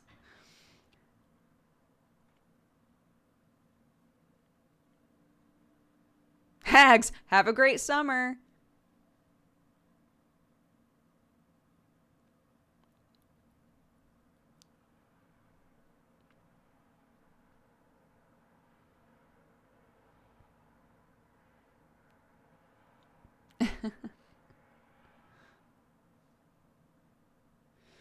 So, yeah. That's what yearbooks are. And most people, for those of you who are like, oh, I never got the yearbook, like I'm kind of sad that I never got them or whatever. Most people have not opened their yearbooks since high school. So the fact that I've even come up with a use for one just now is wild. When we were packing, I did look at mine, specifically the middle school ones, because I was like, oh my God, me in middle school, I gotta see what's in here. Because again, my middle school was very, very tiny. Oh, as a teacher, I buy the yearbook every year. Only the students that are graduating that year, as long as I had them at some point over the 4 years, are allowed to sign it. That's cute.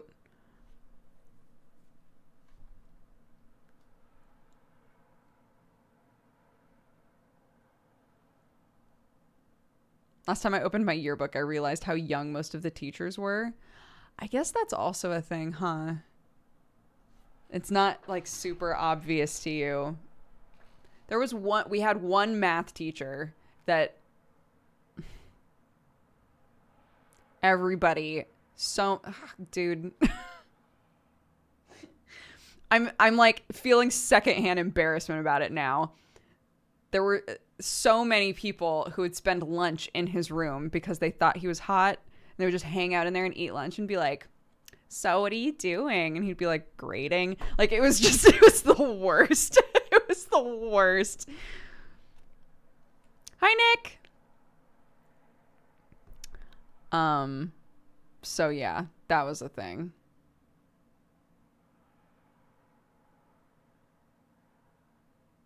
Yeah. We did have one of our teachers was arrested for having a relationship with a student. And it was not him.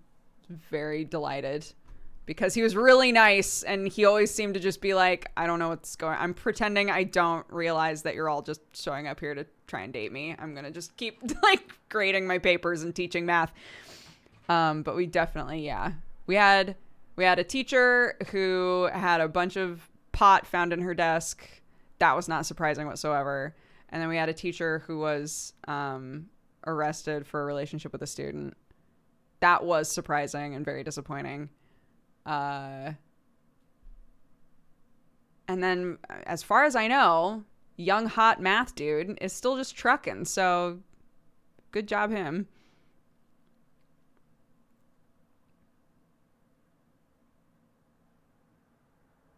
This is high school. He's old hot math dude now. I guess, yeah, I mean, he's older. He was like, I want to say late 20s, early 30s when I was in high school. So if we say that he was late 20s, early 30s in 2005, then yeah. He's not old, but, you know.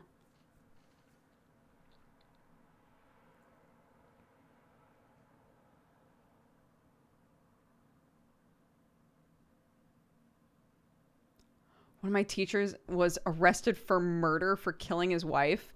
One of our principals was suspected of murdering his wife and had to step down. It's it's wild. Yeah. I don't know. I don't think that this is just a like weird off in the boondocks, middle of nowhere school thing, but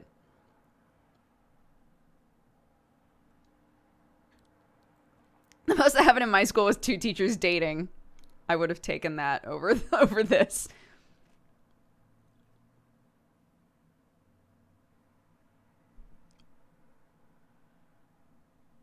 Wait, I need to read that one.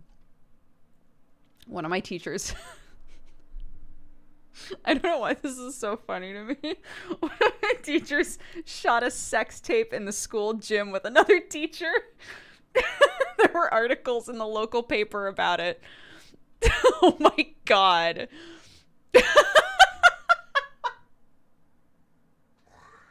Incredible.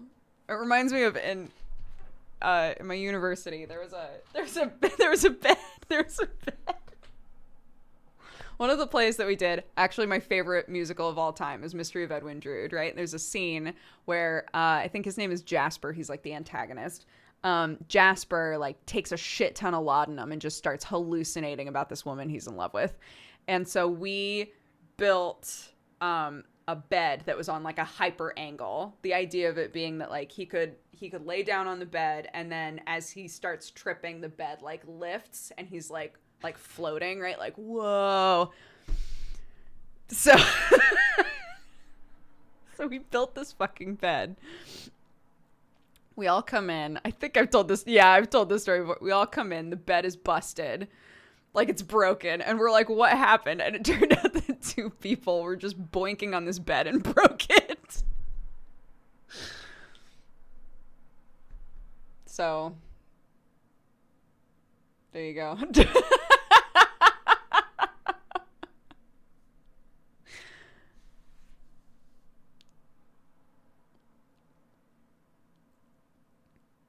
Two students? Yes, 2 students.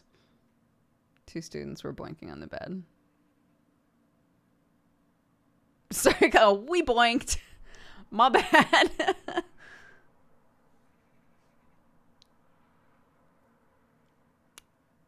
So then it had to be fixed.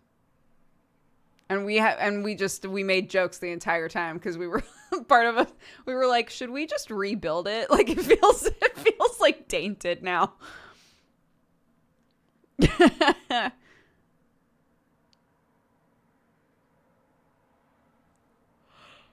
Ugh.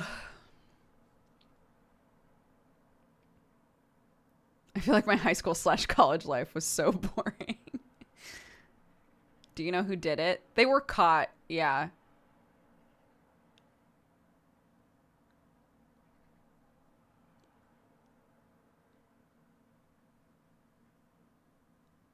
What are you going to do? I know. Sweat drop, indeed. I snuck into the theater once just like for funsies. I didn't do anything like saucy. I literally just like went in there when nobody else was in there and like climbed up to the top because I was like, yeah, this is awesome. I'm king of the world. And then I climbed back down and I left and I locked the door. But I felt really cool. And then I find out that other people are sneaking in there and boinking on beds.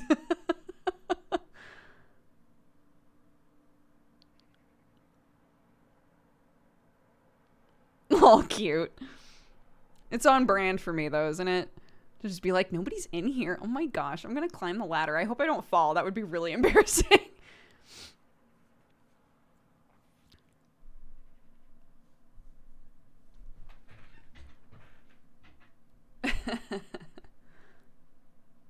You broke in with the key. I mean, broke in as in I wasn't supposed to be there, but I did have a key at the time, yeah, because I worked for them.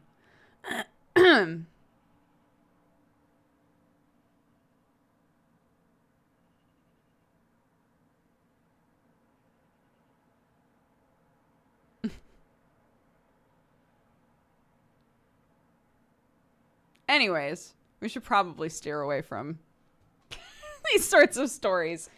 Using a key to break in, what a wild child. I would have been in trouble if I was caught, okay? I was like towing the line a little bit. And I was gonna go on the roof, but it turns out that door is locked with a different key. So I could just get to the top where the roof access was and then go, I'm king of the world, and then climb back down. So that was my life.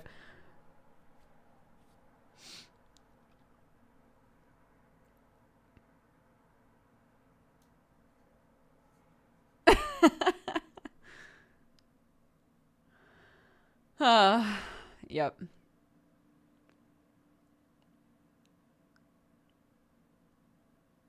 Yeah, it was a polite break-in.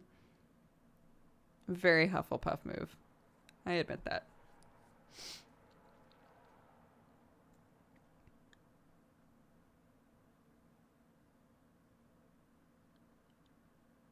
Didn't have a lockpick. Curses. I don't think I knew how to lockpick then. It took me a really long time to learn doors. And even then, like, it's very difficult to pick doors anyway. Because people don't want you to be able to just bust into their shit. So there's like an entire, doorknobs got very complicated. So I can do pretty much any small lock. Things that on the tin say like really hard to pick or unpickable. No way. I have no talent there. But like easy stuff, yeah, I can pick no problem. Clarks are hard, but also doors are hard.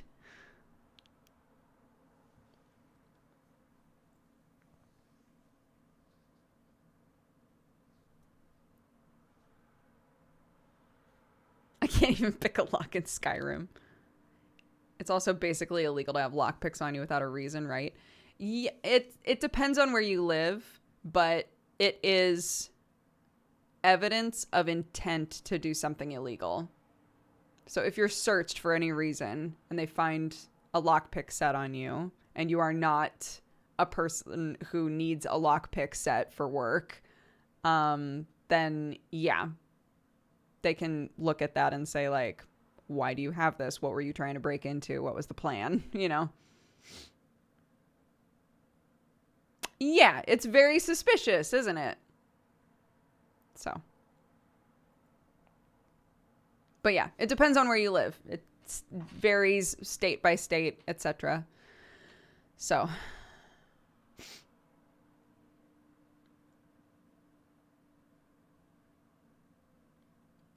Good thing no one stops and checks you in D&D. Thank God.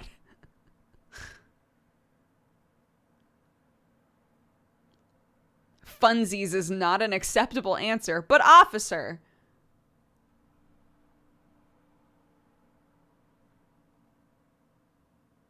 Yeah, state by state in America.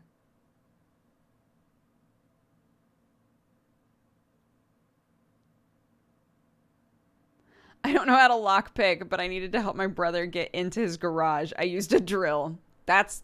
Now you're thinking with portals.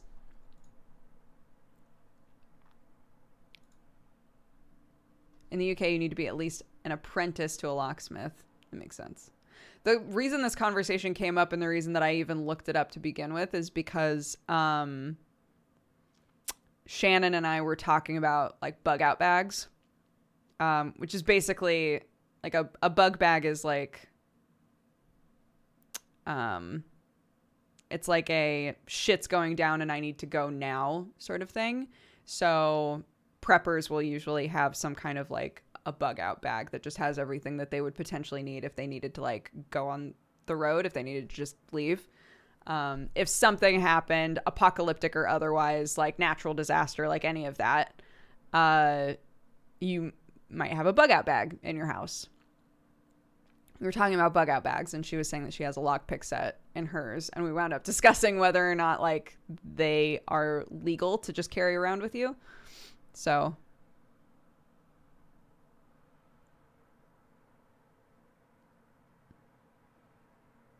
but officer, I'm on my way to a LARP. I am legitimately really excited to try LARPing once like the world is open again.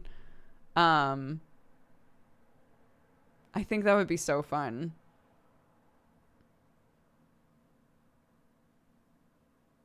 And lately so many people have been I know that I said like I don't want to be like a person that fights anybody, at least not at first, but like so many people I know keep posting like really cool ladies in armor, and now I'm like, fuck, but I want armor too. Like, how do I, what's the job description for somebody who's like, I want to hang out in armor and look cool, but I also am an apothecary and I don't want to fight.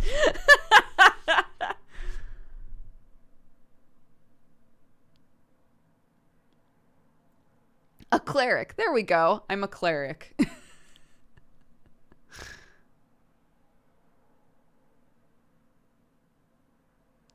Yeah.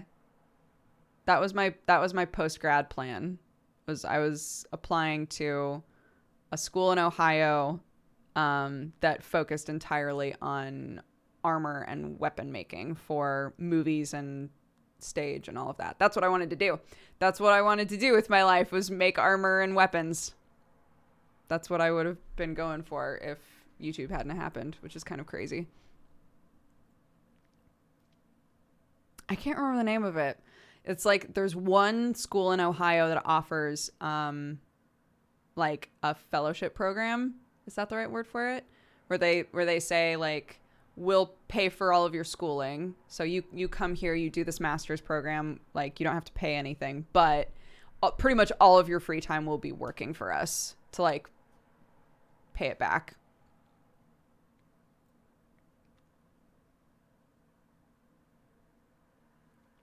So that's what I was going to go for. I saw them at a, when I went to there was like a theater convention that some of us got to go to because we won an award, but I'm trying to remember what we won it for. I think mine was for costume design. I can't remember. There were like a couple of us at the school, and they were like, you guys have done exemplary work for this, that, or the other. So we're going to send you to this convention as like a yay, you know. And there was a school there with a booth, and they just had armor everywhere, like really cool armor, dude.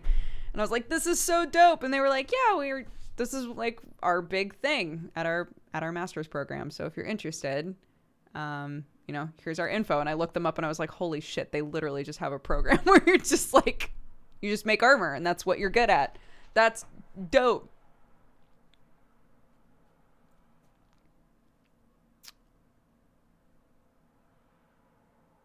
Well, it was like it was like, it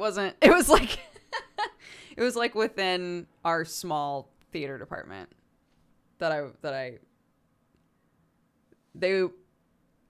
they basically said like, this person really applied themselves in this category, and this person really applied themselves in this category, and blah, blah, blah. And there were 4 of us, I think, who, were submitted for a kind of like performance-based thing with a bunch of other schools, and then as a reward for like being part of that and for working our butts off at the theater, they sent us to this convention. So it was fun.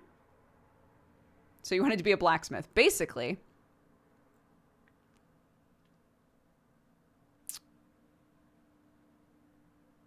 I haven't done the like savage or extreme versions of everything, but we've done all of the raids, yeah.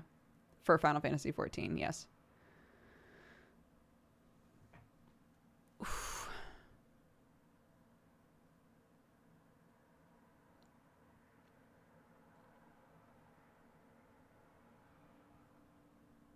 Yeah, there's a pinch in my back. If it looks like I'm sitting up super straight, it's because there's a weird like pinch in my back.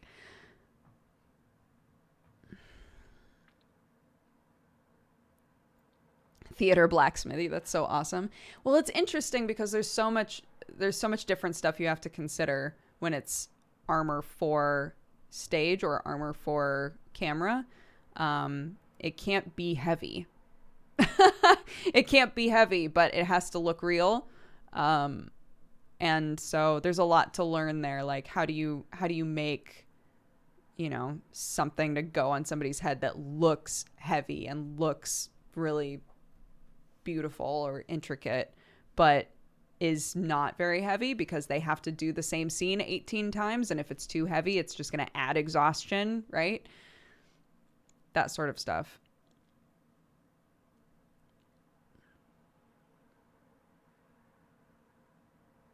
This is why I'm always so impressed with cosplayers, right? Yeah. Cosplayers learn to do so many things. It's awesome.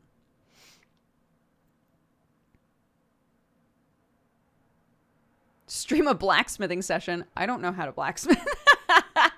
I don't know how to blacksmith. We're just talking about like, if I hadn't done YouTube, that's what I was going to pursue, was armor crafting and weapons. Is it weird to ask about your eye makeup? It looks nice. Thank you. I didn't do anything fancy. I appreciate it. I took one brush and I went pat, pat, and then I went and that's all I did. But thank you.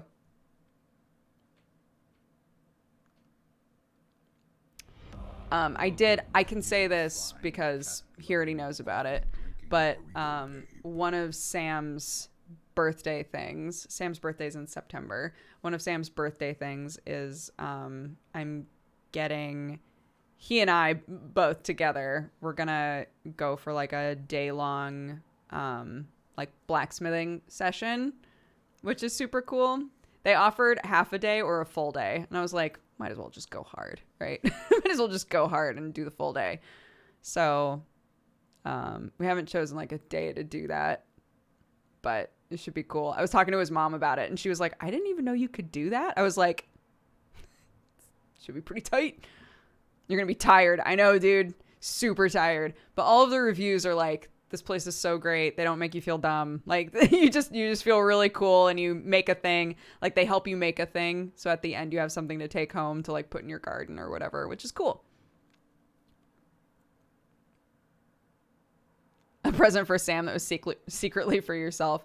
Well, I'm getting him like an actual like birthday present, but I also was like, hey, I keep looking at this stuff as like part of like a birthday gift. Like, could we like do an outing and do this? So,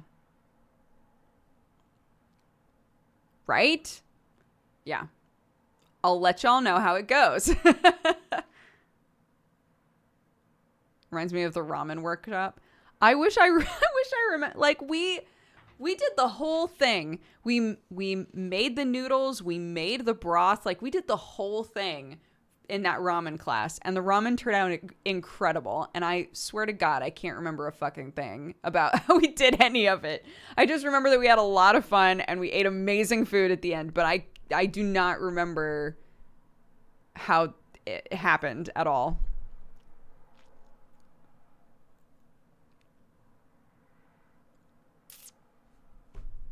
Can you do?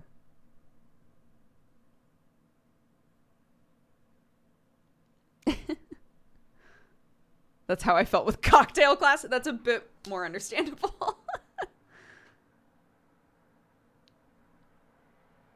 You gotta strap on a GoPro. It was very fun. It was very fun going with Jesse because Jesse just like threw himself into it. So, you know, Jesse and I are both chronic hams. So anytime we were asked to do something, we just both like went for it really hard. And we noticed the other groups, like there was typically one person that was really into it, and the other person was like, yep, this sure is a ramen class.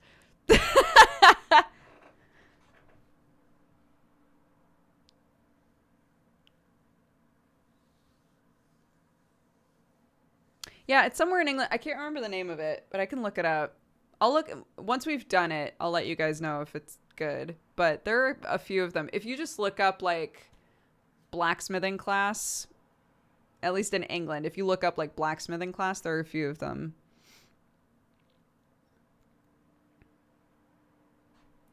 Yeah, exactly. The person who really wanted to do it, and then the friend or partner that came along. That was 100% the vibe. So Jesse and I felt like we were so intense in comparison to everybody else in that class, because he and I were both like, oh, fuck. Now it's time. We got to stomp those noodles. You stomp the noodles. I'll do this. Like, we were so into it.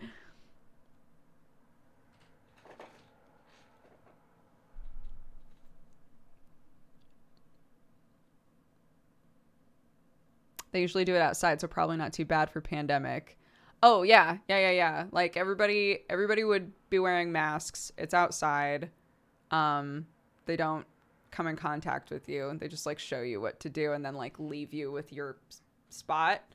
So it's pretty safe, from what I read, which is nice.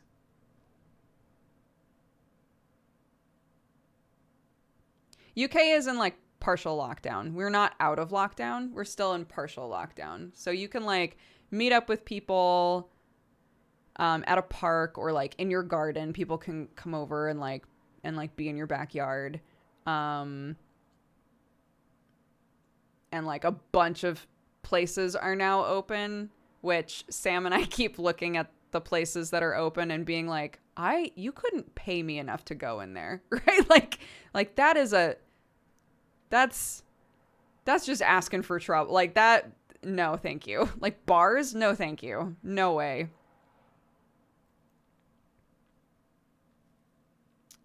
But masks are now mandatory. Thank goodness. I don't know. I haven't been looking recently to see what the case rate is like, if it's still going down or what, but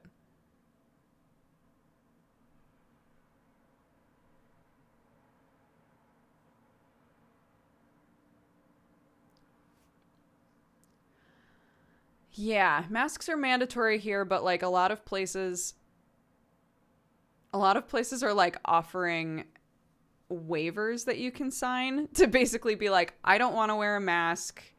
So if I catch anything while I'm in here refusing to wear a mask, it's my fault, not yours, basically. Which, I mean, I guess is one way to deal with it.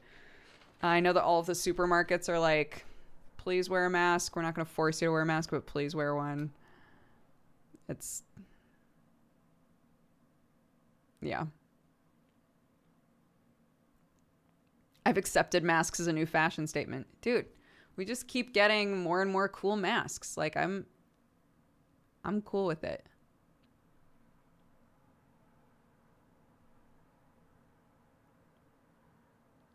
I'm going to permanently wear masks now.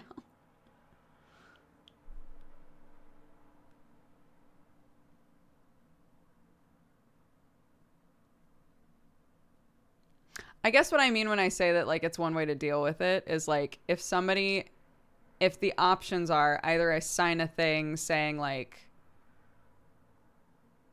if I'm dumb, it's my own fault, or I just wear a fucking mask, like, one is probably, like, taking the time to step off to the side and fill out a whole form with all of my contact information in case there's, like, some kind of a breakout of people that were in this building with me. Right, like having to do all of that or just wear a mask, like it might encourage some people to be like, fine, I'll wear a fucking mask, right?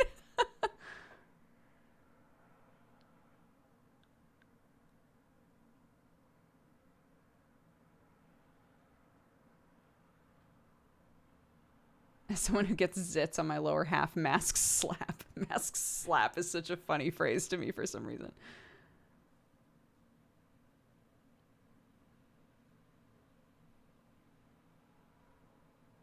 Is it weird to not share the experience with your family back in the States? Oh, yeah. It's very strange. There's definitely a feeling of, like, with everything that's going on in the US right now, there's definitely a feeling of, like, guilt, like I'm not there. Which I think is normal. Zacky Wacky is streaming. You know it. That wasn't a very Zacky Wacky thing to do, but I'm committing. But I think that's normal, right? If you like leave a situation and then something happens, there's a feeling of like, but I'm still from there and I'm not part of it, and that feels wrong in some way, you know?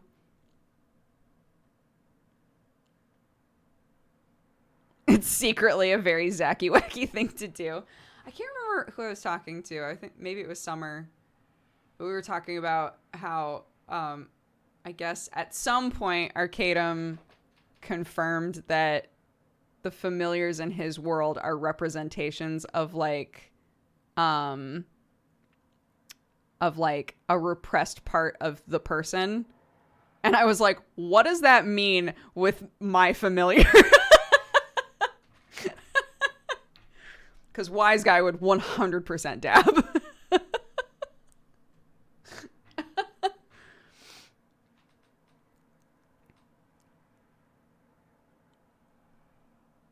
Strippin's campaign is later too. It is. That's true. Also, side note, no spoilers. No spoilers for any of the D&D games. I'm sorry every time I even mention stuff. I feel like it's just a door like cracking open for people to be like, also, all of these fucking spoilers.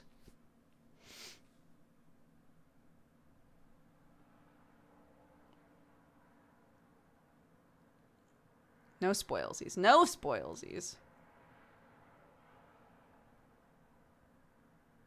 The D&D games are so good. Thank you. I'm just so, I feel very fulfilled right now when it comes to TTRPG stuff. Like, I'm really attached to all of my characters. I get like a different sort of like vibe and excitement about playing all of the games. It's very fun. I'm all in on Arcadum D&D games. Yo. Then you know more than I do. I refuse to watch them because I don't want to metagame. Some people are better about not metagaming even with all of the information. It's just really fun for me to not know stuff. So I don't watch any of the other games. I hear things like Sam tells me things about his game. So I know stuff about his game, but that's pretty much it. So if you watch more than Strange Roads, you officially know more than I do. I'm a player, so.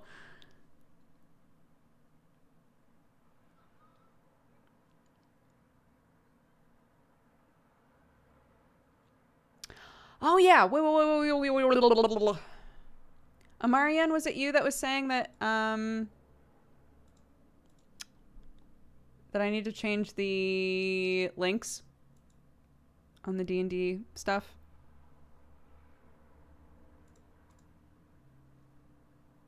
Am already fixed it. Bless you, Mario.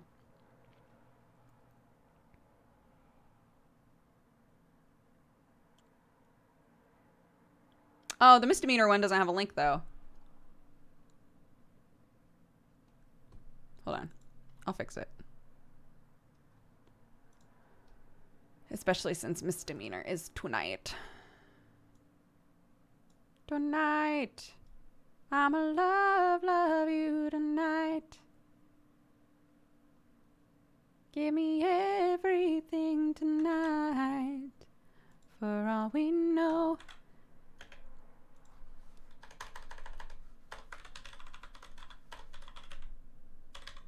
Right, Ultimus, there it is. Bam. Okay. It's Saturday? It is.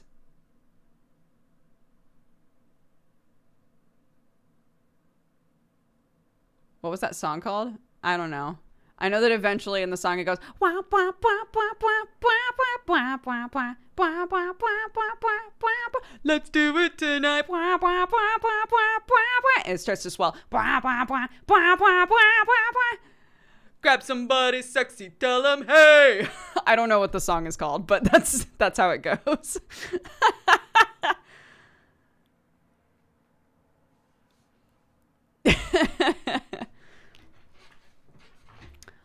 Yeah, but I'm in 3 games, on 3 different channels. I'm on the Arcadum game, the Strange Roads game. The game that I'm in tonight is called Misdemeanor. It's pirate themed. It's on Brett Ultimus's channel, who's a friend of mine. And then, I'm in another game tomorrow called Godforged. This is why I sub for the masterful song renditions. I'll try.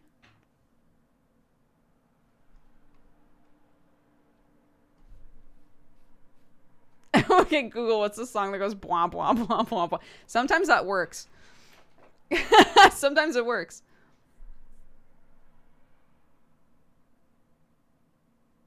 I started to play Spitfarter. I hate the bus seal music. A lot of people do.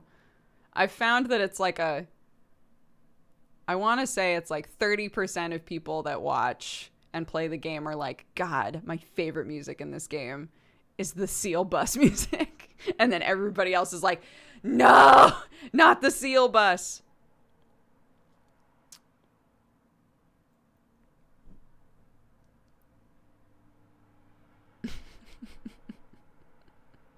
Spiritfarer is a fantastic game, though. For anybody who is curious. It's great.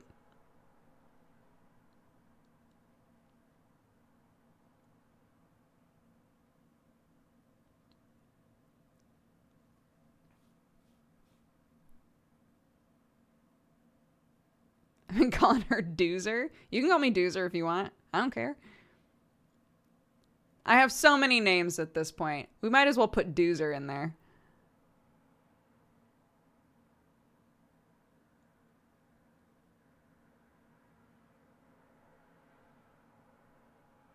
I miss clubs. I haven't been to a club in...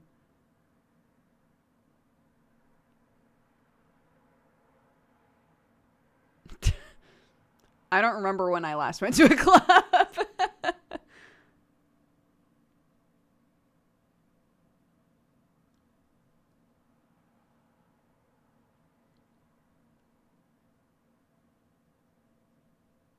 Doozers are the things in Fraggle Rock. Doozer. Fraggle Rock. Oh, Fraggle Rock Doozers. They're a race of characters who love to work. They're tiny green creatures with nub-like tails who sport construction helmets, boots, and tool belts. They are knee-high to Fraggles, 6 inches tall.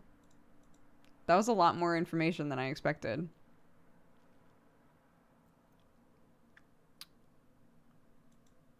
Yeah, I'm ending in a second here.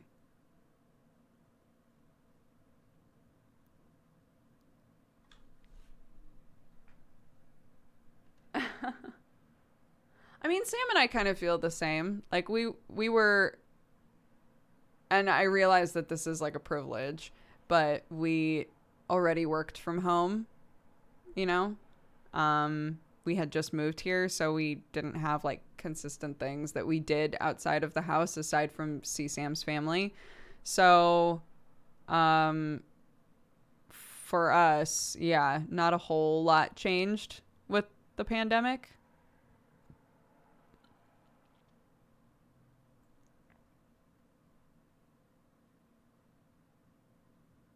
Did you ever complete Ghost of a Tale? I don't even remember what that is. Ghost of a Tale game? Oh, no, I did not. That game busted for me. And I didn't have the patience to restart it. It's a very slow game.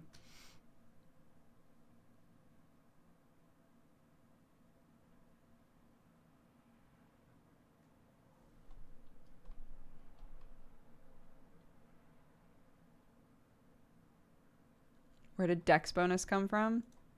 I had the name Dodger from college, and I used that as my name on my YouTube channel. And then when I needed to make a second YouTube channel, it was Dexbonus to Dodge was the joke.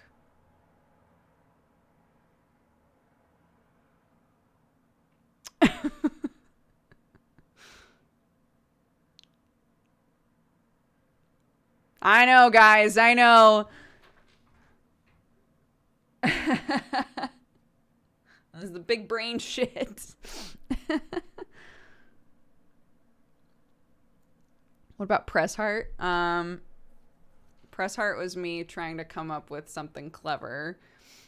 So, I was thinking of like phrases in video games and trying to replace words until something sounded good.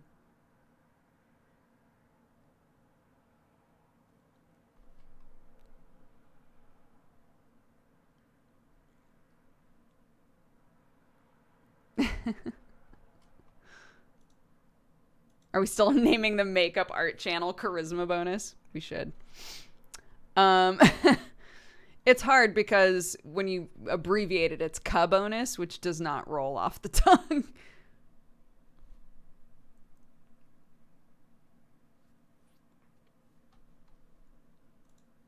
Thanks, guys. The Cha-Cha Bonus. Oh, yeah, you could do Cha Bonus. That sounds a little bra-y, but that's okay. Dooger was a PewDiePie thing. PewDiePie was the first one to call me Dooger. And then Doogs was just an abbreviation of Dooger.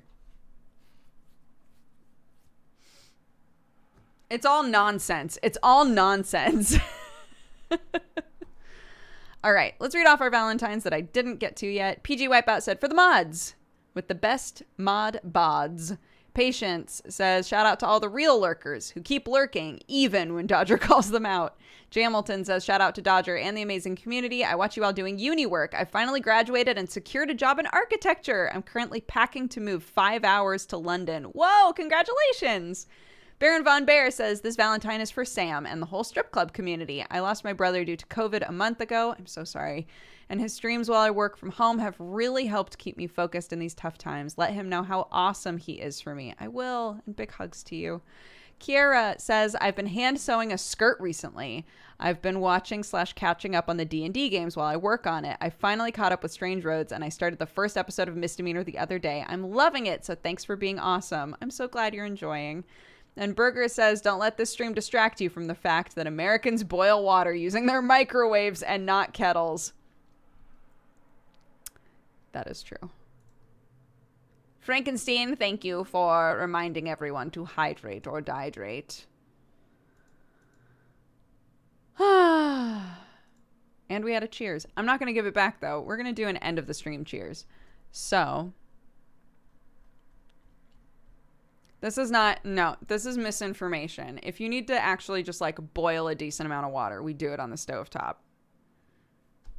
But if you just need a little bit of hot water, yeah, you put it in the microwave. It doesn't make sense. Anyways, Tyroglyphus, thank you for the 30 months. Gerber Baby for the 51. Metal Falcon for the 23. Jepstein for the 31. A Stupid ID for the 4. Zephyrus 1 for the 50. Prince Kaitsu for the 3 years. Again, happy anniversary. Oblivious to Me for the 2 years. Happy anniversary to you. Kayla, thank you for the 13. Or Ziggo for the 22. Histrick HC for the 20. Heidi Lulu for the 16. Zillow for the 2 years. Happy anniversary. Copper for the 30, Nelly G for the 46, Justinus for the 57, Mercury Chicken for subscribing. Welcome to the Cat Gang. York the Skull, thank you for the 3 years. Happy anniversary. Mr. Morimus, thank you again for all of those gifted subs. That was incredible. I super appreciate it. Pun Intentional, thank you for the 42. Tempest Within for the 3 9s. May for the 48. Happy 4 years. Happy anniversary. Cauliflowered for the 26. Roster for the 4. Bauer Power for the 15. Avi, thank you for gifting a bunch of subs during the break.